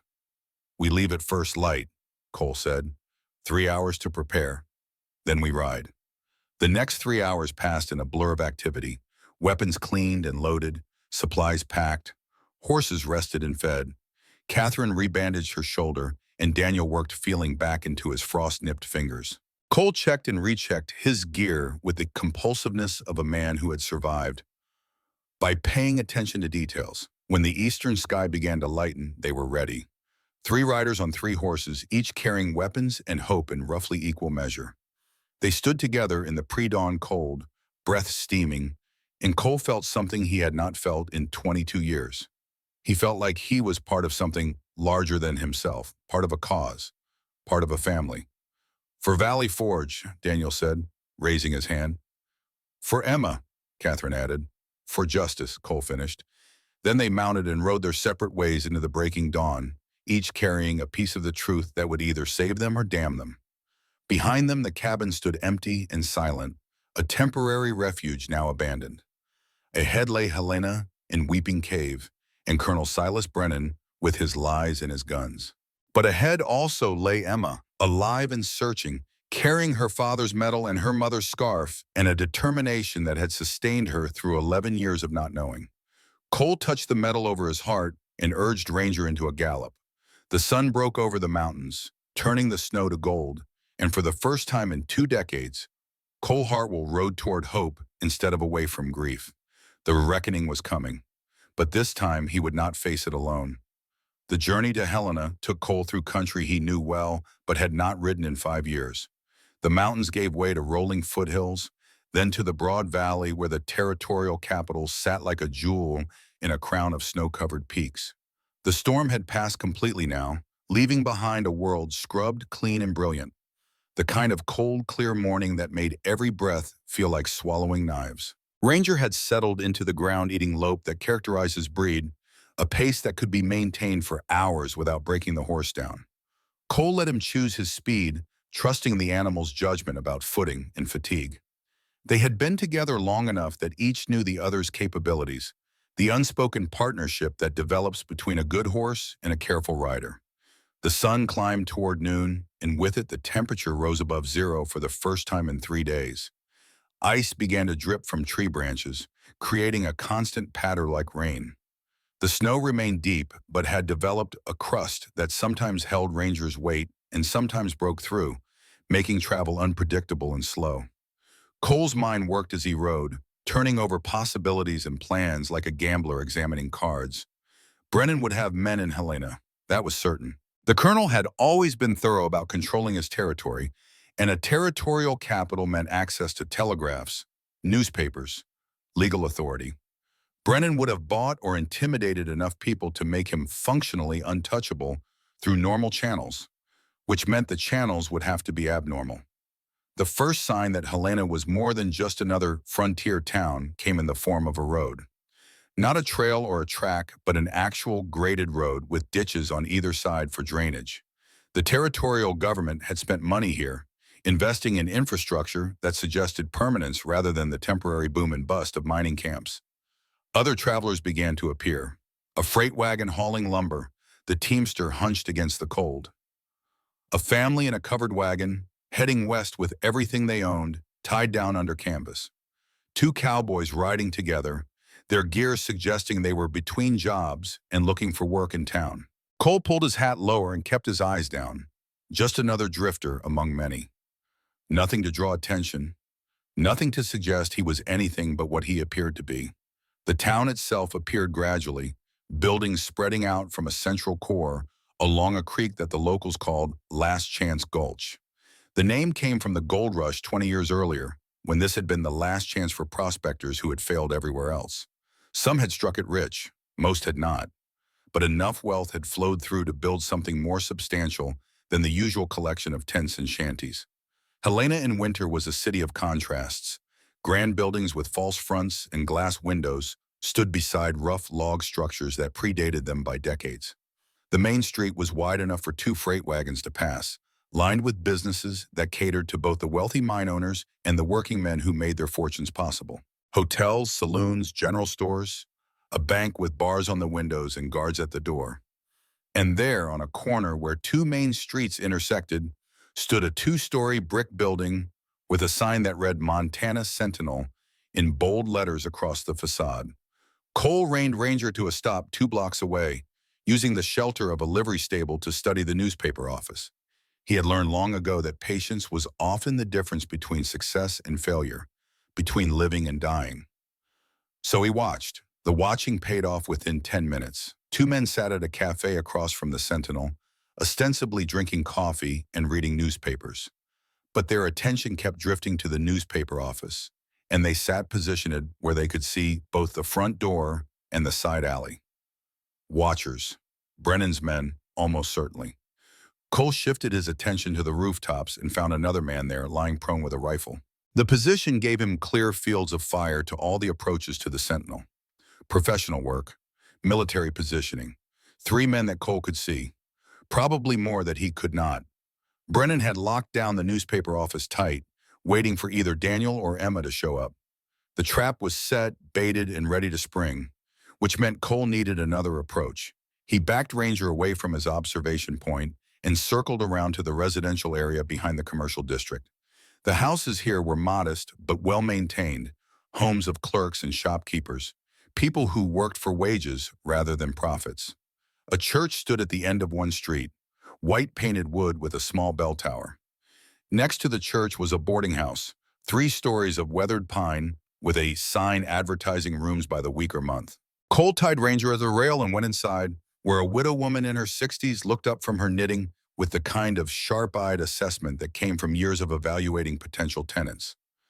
"Need a room," Cole said, pulling coins from his pocket. "Just for tonight, maybe 2. She quoted a price that was fair but not cheap. Cole paid without haggling, and she gave him a key and pointed him toward the stairs. "Second floor, end of the hall. No drinking, no fighting, no women after 9 o'clock.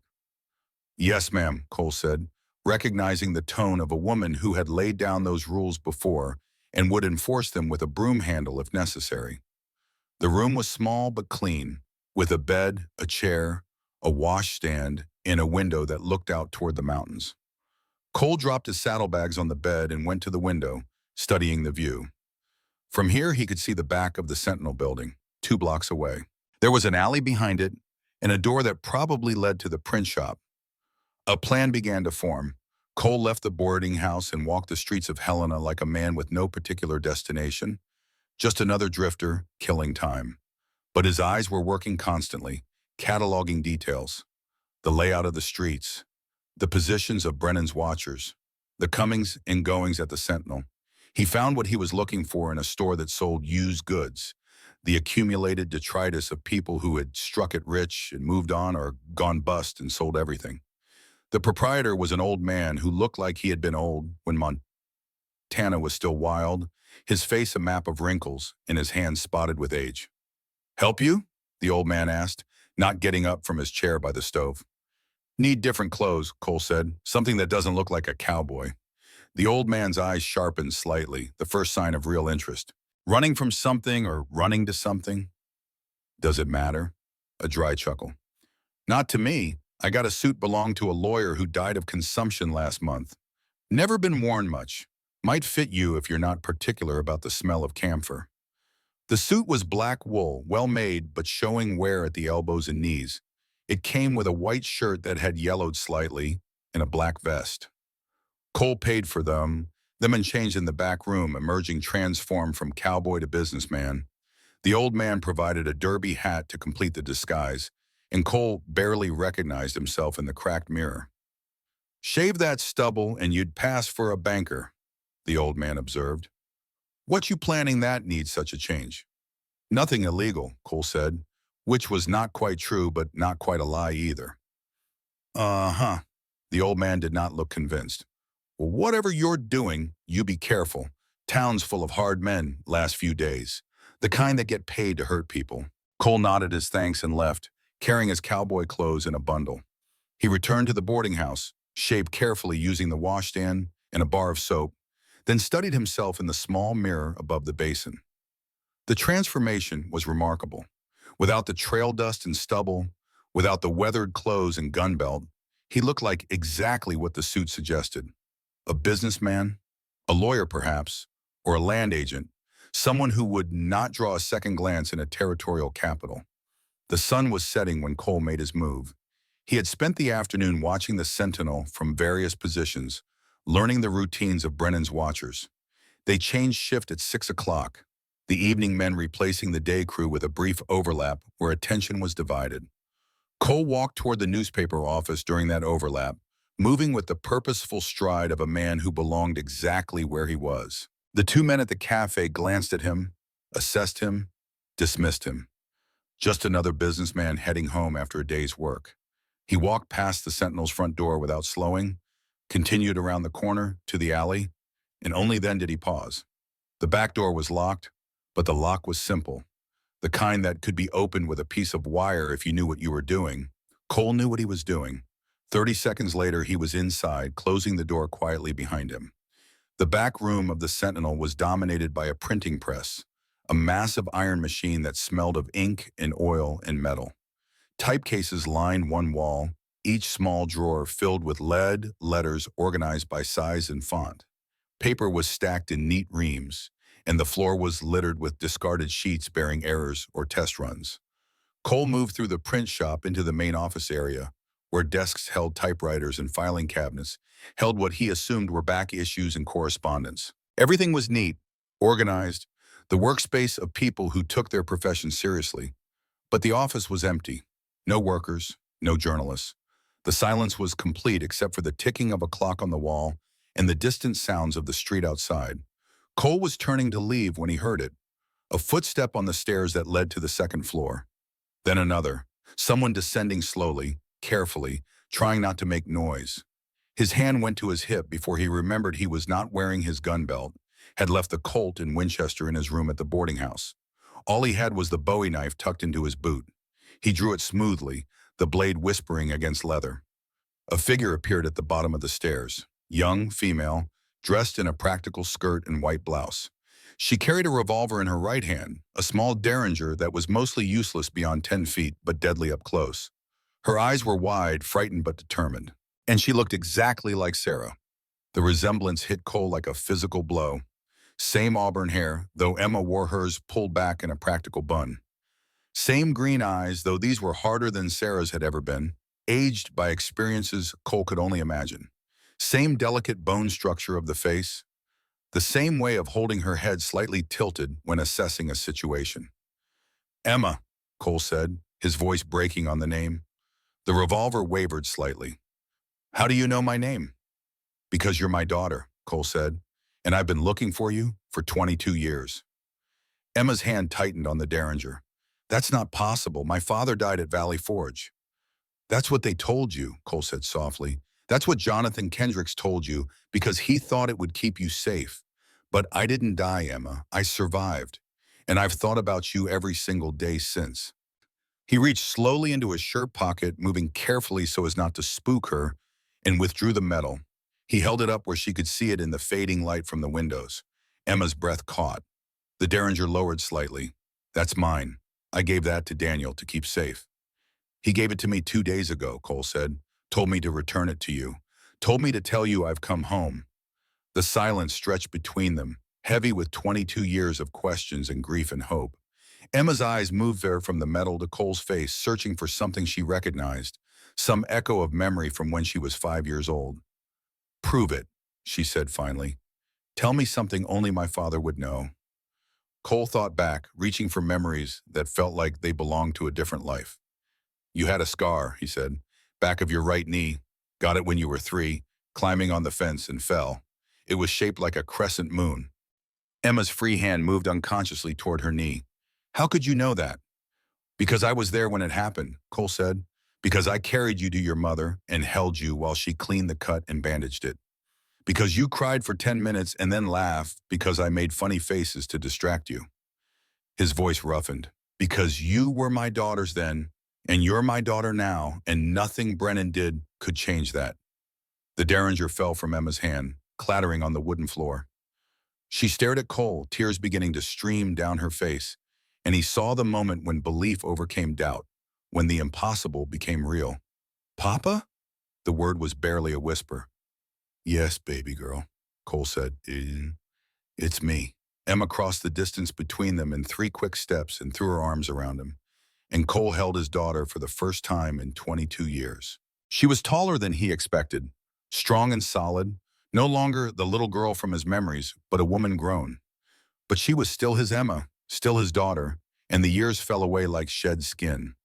They stood like that for a long moment, neither willing to let go, both afraid this was a dream that would vanish with waking. Finally, Emma pulled back slightly, wiping tears from her face with the back of her hand. They told me you were dead, she said. Uncle Jonathan, he said you died from your wounds 3 days after the massacre. Said he buried you next to Mother. He lied to protect you, Cole said. Brennan was hunting survivors. If you knew I was alive, you might have tried to find me. Might have led him right to you. Emma's jaw tightened, anger flashing in her eyes. He let me believe you were dead for 22 years. Let me grow up thinking I was alone. He raised you, Cole said gently. Kept you safe. That counts for something. He's dead now, Emma said. About 3 weeks ago. Heart attack, they said. But I think Brennan had him killed. Cole nodded. He had suspected as much from what Daniel told him. Brennan kills everyone who knows the truth. It's what he does. Not anymore, Emma said with fierce determination. Daniel and I have been gathering evidence for 6 months. We have everything. The photographs from Valley Forge, witness statements, financial records showing his weapons sales, proof of the water poisoning. She gestured toward the stairs. It's all upstairs in the safe. Cole glanced toward the windows where dusk was deepening into night. Brennan has men watching this building. 3 that I saw, probably more. They're waiting for you or Daniel to show up. Let them wait, Emma said. We're not publishing here anyway. This office is compromised, but I have a contact at the Cedar Creek Times 40 miles west. Small paper, but honest. We can print there. Well, soon it was a good plan, the kind of tactical thinking that reminded Cole of himself at that age. But there was a problem. Brennan knows who you are, Cole said, knows what you look like. If you try to leave Helena, his men will follow. They'll kill you before you get 10 miles. Emma smiled, and it was not a pleasant expression. Then we make sure they follow someone else. Segment 9. The Deception. The plan came together quickly, built on layers of misdirection and timing. Emma explained that the Sentinel had a network of correspondents throughout the territory, young journalists who filed stories by telegraph or delivered them by hand. One of these correspondents, a woman named Sarah Morrison, was approximately Emma's height and build with similar colored hair. We use her as a decoy, Emma said, her mind working through the details with the speed of someone who had planned for exactly this kind of contingency. Dress her in my clothes. Have her leave the building through the front door, carrying a satchel. Brennan's men will follow her while we slip out the back. And Morrison, Cole asked? She'll be in danger. She'll lead them on a wild chase to the train station, then double back through alleys she knows better than they do. Sarah grew up in Helena, knows every back street and hidden passage. She'll lose them within 20 minutes. Cole had to admit it was elegant. Simple plans were usually the best plans. Less to go wrong. Where is this Morrison woman now? Upstairs, Emma said, hiding. When Brennan's men started watching the building 3 days ago, I had all the staff go to ground. Sarah stayed because she refused to leave me alone. They climbed the stairs to the second floor, where the editorial offices were located. The space was larger than Cole expected, with 6 desks and walls covered in maps and newspaper clippings. A safe sat in one corner, its door hanging open to reveal stacks of documents and photographs. Sarah Morrison sat at one of the desks, a revolver resting beside a half-eaten sandwich. She was perhaps 25, with brown hair pulled back in a severe bun and eyes that assessed Cole with the wariness of someone who had learned not to trust easily. This is him? She asked Emma. Your father? This is him, Emma confirmed. Sarah stood and extended her hand to Cole, her grip firm and businesslike. Sarah Morrison. I've been helping Emma investigate Valley Forge for 3 months now. I've read every document, seen every photograph. What Brennan did should see him hanged. It will, Cole said with quiet certainty. But first we need to get Emma and these documents out of Helena. Sarah nodded. Emma explained the plan. I'll play decoy, lead Brennan's watchers away while you two escape. But I need to know something first. She turned to Emma. If I do this, if I help you publish this story, my career in Helena is over. Brennan has too many friends here. I'll be blacklisted. Maybe worse. Come with us to Cedar Creek, Emma said. I'll get you a position at the Times. Better than that, I'll make you co-author on the biggest story to hit Montana in 20 years. Your name will be in every newspaper in the country. Sarah considered this, then smiled. When you put it that way, how can I refuse? The next hour was spent in careful preparation. Sarah dressed in Emma's distinctive green traveling dress and matching hat, creating a silhouette that would be recognizable from a distance. She packed a satchel with newspapers and random documents, enough weight to suggest it contained something valuable. Emma, meanwhile, changed into a simple gray dress that could belong to anyone, pulling her hair back under a plain bonnet. Cole retrieved his cowboy clothes and guns from the boarding house, changing in the newspaper office while the women finalized their preparations. The suit had served its purpose, but what came next required a man to be armed and ready for violence. When the clock struck 8, They were ready. Sarah descended the stairs first, moving with exaggerated caution, playing the part of someone trying not to be seen. She paused at the door, took a deep breath, then stepped out into the street. From the second-floor window, Cole and Emma watched as Brennan's watchers reacted. The two men at the cafe stood immediately, one tossing coins on the table, while the other made a subtle hand signal to someone Cole could not see. Sarah walked briskly toward the center of town, and the watchers followed at a discreet distance. "Now," Emma said. They descended the back stairs and emerged into the alley behind the Sentinel. The night was cold and clear, stars brilliant overhead in the way they only were in winter. Cole had retrieved Ranger from the livery stable earlier, and the horse waited patiently in the shadows. Emma produced her own mount, a gray mare named Smoke, from a shed behind the building. They rode west, taking alleys and back streets that Emma knew from years of working in Helena. The town fell away behind them, replaced by open country, painted silver by starlight. Only when they were a mile out did Cole allow himself to believe they had made it. "They'll figure it out eventually," Emma said, echoing his thoughts. "When Sarah loses them, when they realize it was a trick. But by then we'll have hours of head start," Cole replied. "Enough to make Cedar Creek if we push the horses." "Not Cedar Creek," Emma said, surprising him. "Not yet. First we go to Weeping Cave, get the original documents. Then we have everything in one place. Can't be separated if something goes wrong." Cole started to object, then realized she was right. Better to consolidate their evidence before making the final push to publish. "How far?" 15 miles northeast, Emma said. "There's an old mining road that's barely used anymore. We can make it by midnight if we hurry." They urged their horses to a faster pace, moving from walk to trot to canter. The cold air bit at exposed skin, but both riders ignored it, focused on the goal ahead. Cole found himself glancing at Emma repeatedly, still unable to quite believe she was real, that she was here riding beside him after 22 years of absence. "Tell me about yourself," he said after they had ridden in silence for half an hour. "What you've done, who you've become." Emma was quiet for a moment, organizing thoughts. "Uncle Jonathan raised me in Philadelphia," she finally said. "Sent me to good schools, made sure I had opportunities. When I turned 16, he told me the truth about Valley Forge, about you and Mother. Said he had kept me away from Montana because Brennan would have killed me if he knew I survived." "Smart man," Cole said. "I suppose," Emma agreed, though her voice held bitterness. "But he also told me you were dead. Let me waste years mourning a ghost when I could have been searching for you." "You searched anyway," Cole observed. "Once I learned the body count didn't match the casualty list," Emma said. "There were supposed to be 48 bodies at Valley Forge, 47 civilians and one soldier. But the Army only recovered 46. Someone was missing from the count."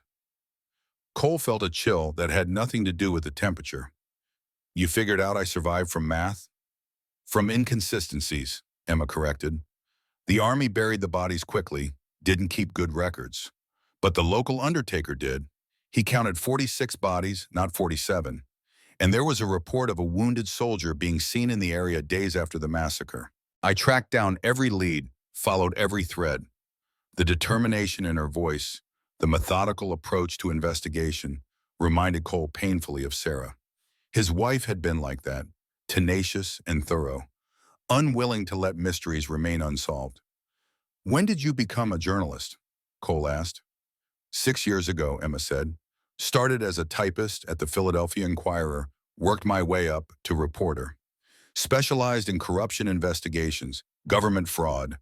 Made enough enemies that when Daniel Wade offered me a position at the Sentinel, I jumped at the chance. Thought maybe I could find the truth about Valley Forge if I was based in Montana." "And you did," Cole said. "We did," Emma corrected. Daniel had been investigating Brennan for years, had fragments of information but nothing complete. When I showed up with my research, we realized we were working on the same story from different angles. We combined everything, filled in the gaps. 6 months ago, we had enough to publish." "Why didn't you?" Cole asked. Emma's hands tightened on the reins. "Because we didn't have you, the lone survivor, the witness who could testify to what actually happened. Without you, Brennan could claim the photographs were staged, the documents forged. With you, he has no defense." The weight of that settled on Cole's shoulders. For 22 years, he had carried the burden of being the only survivor, the only one who knew the truth. Now that truth had value, could be weaponized against the man who had created it.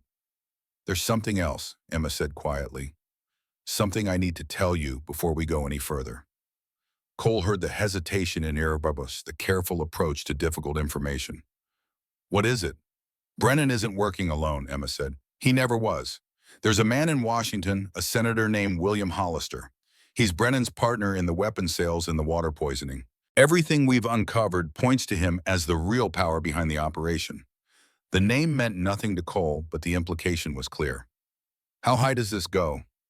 "High enough that Hollister is considering a presidential run in '88, Emma said. "High enough that if we expose him, we shake the entire territorial government, maybe the federal government too."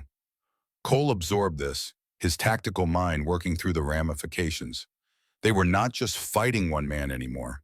They were taking on an entire network of power and corruption that reached into the highest levels of government. "Does Daniel know about Hollister?" Cole asked. "He's the one who uncovered the connection," Emma said. "Found financial records showing payments from Hollister to Brennan going back 20 years.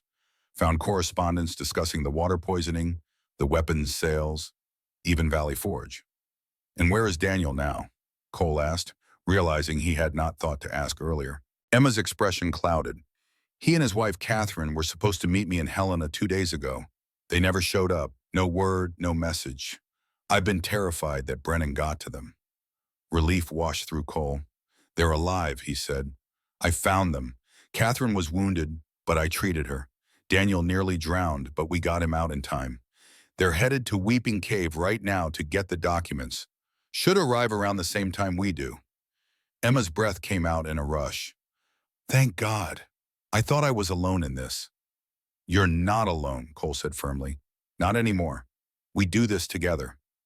They rode in companionable silence after that, father and daughter reunited by tragedy and bound by purpose.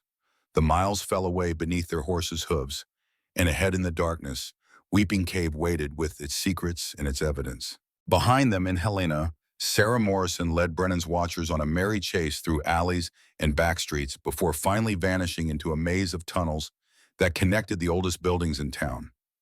By the time the watchers realized they had been fooled, Emma and Cole had a 3-hour head start. But Brennan was not a man who gave up easily, and when he learned he had been deceived, his response would be swift and brutal. Segment 10. The Convergence. Weeping Cave earned its name from the constant dripping of water through limestone, creating formations that looked like frozen tears on the cave walls. The entrance was hidden behind a screen of bare willows, invisible unless you knew exactly where to look. A creek ran past the entrance, its banks thick with ice that caught moonlight and threw it back in shards of silver. Cole and Emma arrived first, dismounting at the creek's edge and leading their horses through the willows. The cave mouth was larger than Cole expected, easily 12 feet high and twice that wide. Water dripped from the ceiling with a rhythmic patter that echoed deeper into the darkness. "We need light," Emma said, pulling a bundle of candles from her saddlebag. She lit 3 with matches, handing 1 to Cole and keeping 2 for herself. The flickering illumination pushed back the darkness, but also made the shadows dance and shift, creating the illusion of movement where there was only stone. The passage into the mountain was straight for the first 100 feet, then began to twist and turn, following some ancient watercourse that had carved the limestone over millennia. The walls were wet and slick, the floor uneven with pools of standing water that reflected the candle flames like mirrors. 200 feet in, the passage opened into a chamber roughly 15 feet across. In the center of this chamber sat a metal trunk, watertight and locked with a heavy padlock. Emma produced a key from her pocket and opened it, revealing stacks of documents, photographs, and ledgers. "This is everything," she said, her voice hushed in the enclosed space. "The complete record of Brennan's crimes going back 22 years. Cole knelt beside the trunk and carefully lifted one of the photograph albums. The images inside made his stomach turn. Valley Forge, the execution line, bodies in the snow. But there were other photographs too, more recent ones showing water wells with dead cattle around them, native villages with bodies laid out in rows, miners dead in their tents. Hollister ordered all of it, Emma said, kneeling beside him. We have his letters, his financial records, everything. He's been creating conflicts for 20 years, selling weapons to both sides, then buying up the land cheap after everyone's dead. How many? Cole asked, though he was not sure he wanted to know the answer. Over 300 confirmed deaths, Emma said. Probably double that if we count the ones we can't prove. Whole villages poisoned, settlements wiped out, all for profit. The number was staggering, almost incomprehensible. 300 people murdered in cold blood, their deaths orchestrated by men in comfortable offices hundreds of miles away. Valley Forge had been terrible, but it was just the beginning. Just the first chapter in a story of greed and murder that had been playing out for 2 decades. The sound of approaching horses pulled Cole from his dark thoughts. He drew his Colt and moved to the cave entrance, Emma right behind him with her Derringer. But the voices that called out were familiar. Emma, it's Daniel. Catherine and I are here. Cole holstered his weapon and stepped into the moonlight. Daniel and Catherine Wade sat their horses at the creek's edge, both looking worn and tired but alive. Daniel had regained some color, though he still moved stiffly. Catherine's arm was in a proper sling now, the bandages fresh and clean. Thank God, Emma said, rushing to embrace Daniel carefully. When you didn't show up in Helena, I thought the worst. Nearly was the worst, Daniel admitted, but your father saved us. Both of us. Catherine dismounted and approached Cole, extending her good hand. I never properly thanked you for what you did. For both of us. Cole shook her hand. You can thank me by helping us finish this. Brennan needs to answer for what he's done. He will, Catherine said with quiet determination. We'll make sure of it. We need to work fast, Daniel said, glancing toward the cave entrance. Copy the most critical documents while we can. They spent the next 30 minutes organizing the documents, creating multiple copies of the most damning evidence. They spent the next hour organizing the documents, creating multiple copies of the most damning evidence. Emma had brought her camera, and they took photographs of photographs, ensuring that even if one set was destroyed, others would survive. Daniel contributed his own notes and witness statements, adding to the already substantial pile of evidence. It was methodical work, the kind of careful preparation that would make the difference between a story that could be dismissed and one that could not be ignored. They sorted everything into categories: Valley Forge, water poisoning, weapon sales, financial records, correspondence. Each category was further divided by date and location. When Brennan's voice echoed from the cave depths, they had managed to create 3 sets of the most critical documents. Each person took one, ensuring that even if captured, the truth would survive. We ride for Cedar Creek at first light, Daniel said. Get there by evening if we push. Print the special edition overnight, distribute it the next morning. By noon the day after tomorrow, every newspaper in the territory will have this story. It was a good plan, solid and achievable, but Cole could not shake the feeling that something was wrong, that they were missing a piece of the puzzle. Brennan won't just let us walk away, he said. He'll come after us, and when he does, he'll come in force. Let him come, Emma said, her voice hard. We have the truth on our side. Truth doesn't stop bullets, Cole replied. He had seen too many good people die because they believed righteousness would protect them. We need to be smart about this.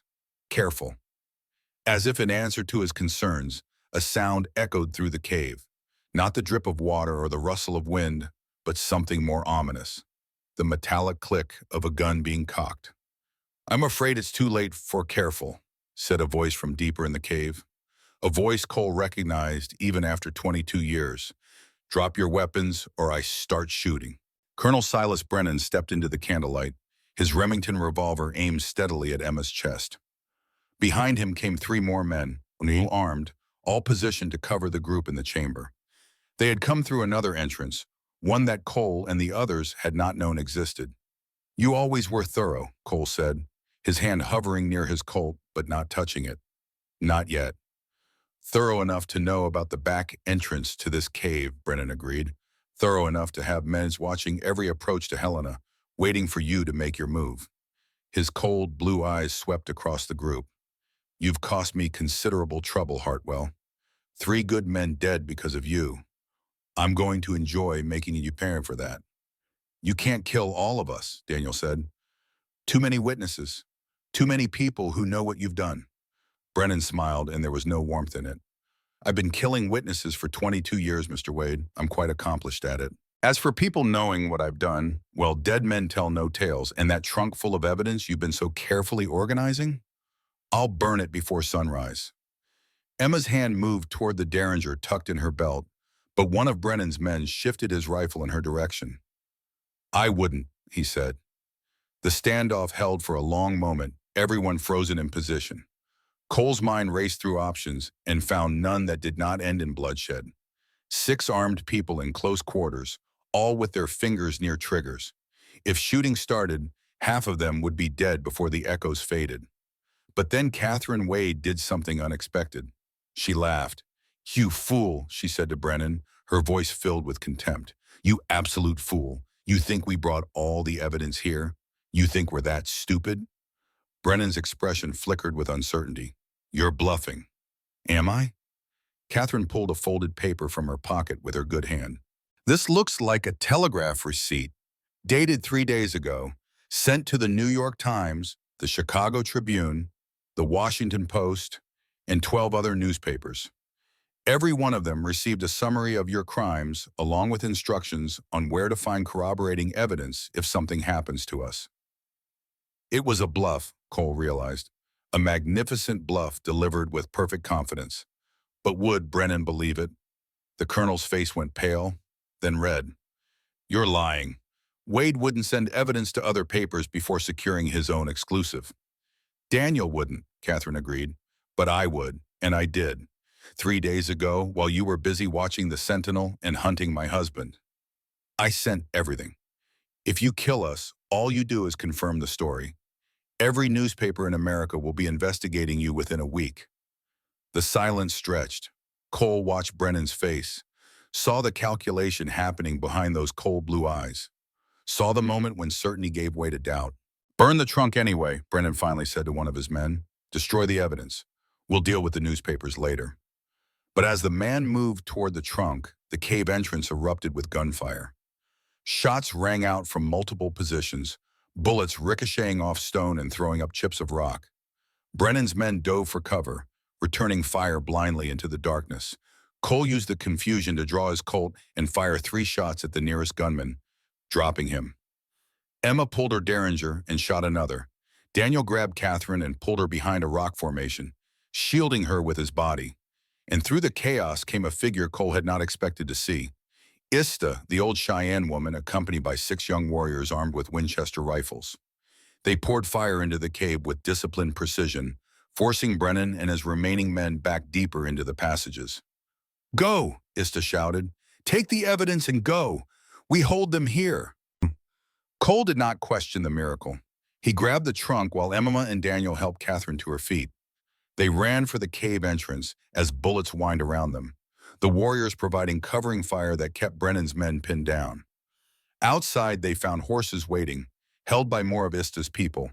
They tied the trunk to a pack horse and mounted, spurring their animals into motion before Brennan could reorganize and pursue. Behind them, the sound of gunfire continued for another minute, then stopped abruptly. Cole heard Brennan's voice, cursing in rage, but the colonel was pinned down deep in the cave with no way out except past Ista's warriors. 3 days later, federal marshals arrested Colonel Silas Brennan near the Canadian border. He had escaped the cave through a back tunnel, but Ista's warriors had wounded 2 of his men. He was alone when they found him, exhausted and defeated. Cole risked a glance back and saw Ista standing at the cave entrance, watching them go. She raised one hand in farewell, then disappeared back into the darkness. They rode hard through the night, putting as many miles as possible between themselves and Weeping Cave. No one spoke, all of them processing what had just happened, how close they had come to death. Finally, as dawn began to paint the eastern sky, Emma broke the silence. How did Ista know? How did she know to be there? Cole thought about the old woman's mysterious knowledge, her seeming ability to be exactly where she needed to be. I don't know, he admitted, but I'm grateful she was. The Telegraph, Daniel said suddenly. Catherine, did you really send evidence to other newspapers? Catherine smiled tiredly. No, but Brennan didn't know that. All I needed was to plant enough doubt to make him hesitate. That was the bravest thing I've ever seen, Emma said with genuine admiration. Or the most foolish, Catherine replied. But it bought us time. Now we have to use it. Ahead, the town of Cedar Creek appeared on the horizon, small but solid, with buildings that spoke of permanence rather than the temporary feel of mining camps. Somewhere in that town was a printing press, and with it, the power to tell the truth to the world. Cole touched the metal over his heart, felt its weight like a promise kept. They had the evidence. They had survived. Now all that remained was to publish the truth and let justice take its course. But in his gut, Cole knew this was not over. Brennan would not give up, would not surrender quietly. There would be one more confrontation, one final reckoning. And when it came, Cole intended to be ready. Segment 11, Justice Served. Cedar Creek Times was small, but its press was solid. By dawn, they had printed 2,000 copies. By noon, 5,000 more. The headline screamed across every page. Valley Forge Massacre Exposed. Senator Hollister's 22-year conspiracy. Telegraph operators worked through the night. Within hours, the story reached every territorial capital. By morning, it hit Washington. By afternoon, the New York Times had picked it up. By evening, the entire nation knew. 3 days later, federal marshals arrested Colonel Silas Brennan near the Canadian border. He stood trial in Helena that spring. The evidence was overwhelming. 47 counts of murder, weapons trafficking, conspiracy to commit mass murder through poisoning. The jury deliberated for 2 hours. On a cold March morning, they hanged him in the Helena town square. Cole Hartwell stood in the crowd, Emma beside him, Daniel and Catherine behind them. They watched in silence as the trap door fell and Silas Brennan paid his debt. Is it over? Emma asked quietly. Cole thought about Sarah, about 22 years of searching, about all the lives destroyed by one man's greed. For him, yes. For us, it's just beginning. Senator William Hollister resigned his seat before formal charges could be filed. His presidential ambitions died with the scandal. Within 6 months, 17 government officials were prosecuted. The weapons trafficking network collapsed. The water poisoning stopped. Valley Forge finally had its justice. Returned to present, 1910. The fire had burned to embers in the hearth. Outside, the snow had stopped. Stars broke through the clouds, bright and cold over the Montana mountains. Tommy sat motionless, absorbing the weight of his grandfather's story. So you found Grandma Emma, the boy said finally, and you stopped the colonel.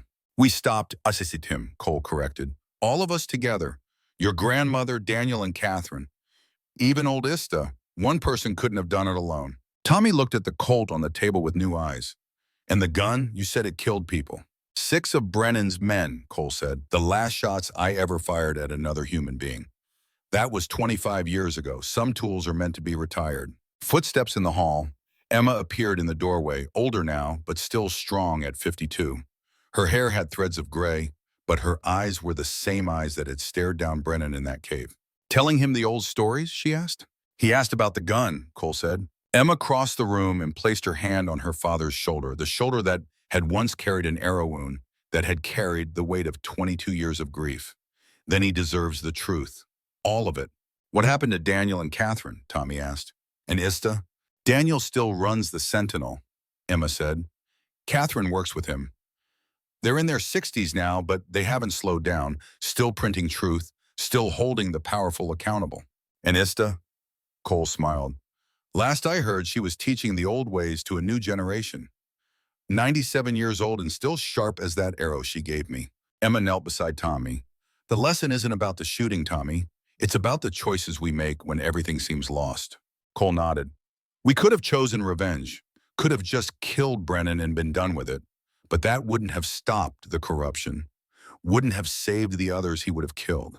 We chose justice, Emma said.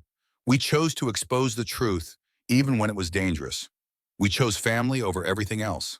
Tommy absorbed this, young mind wrestling with adult concepts. Would you do it again, if you had to? Cole looked at Emma, at the life they had built from the ashes of Valley Forge. 25 years of making up for lost time. 25 years of justice served. Every single day, he said. Outside, the Montana night stretched, vast and infinite. Somewhere in those mountains, an old Cheyenne woman added another mark to her winter count. A story of arrows and truth, of fathers and daughters, of justice delayed but not denied. The past would never be forgotten, but it no longer held them prisoner. And that was the truest freedom of all. The end.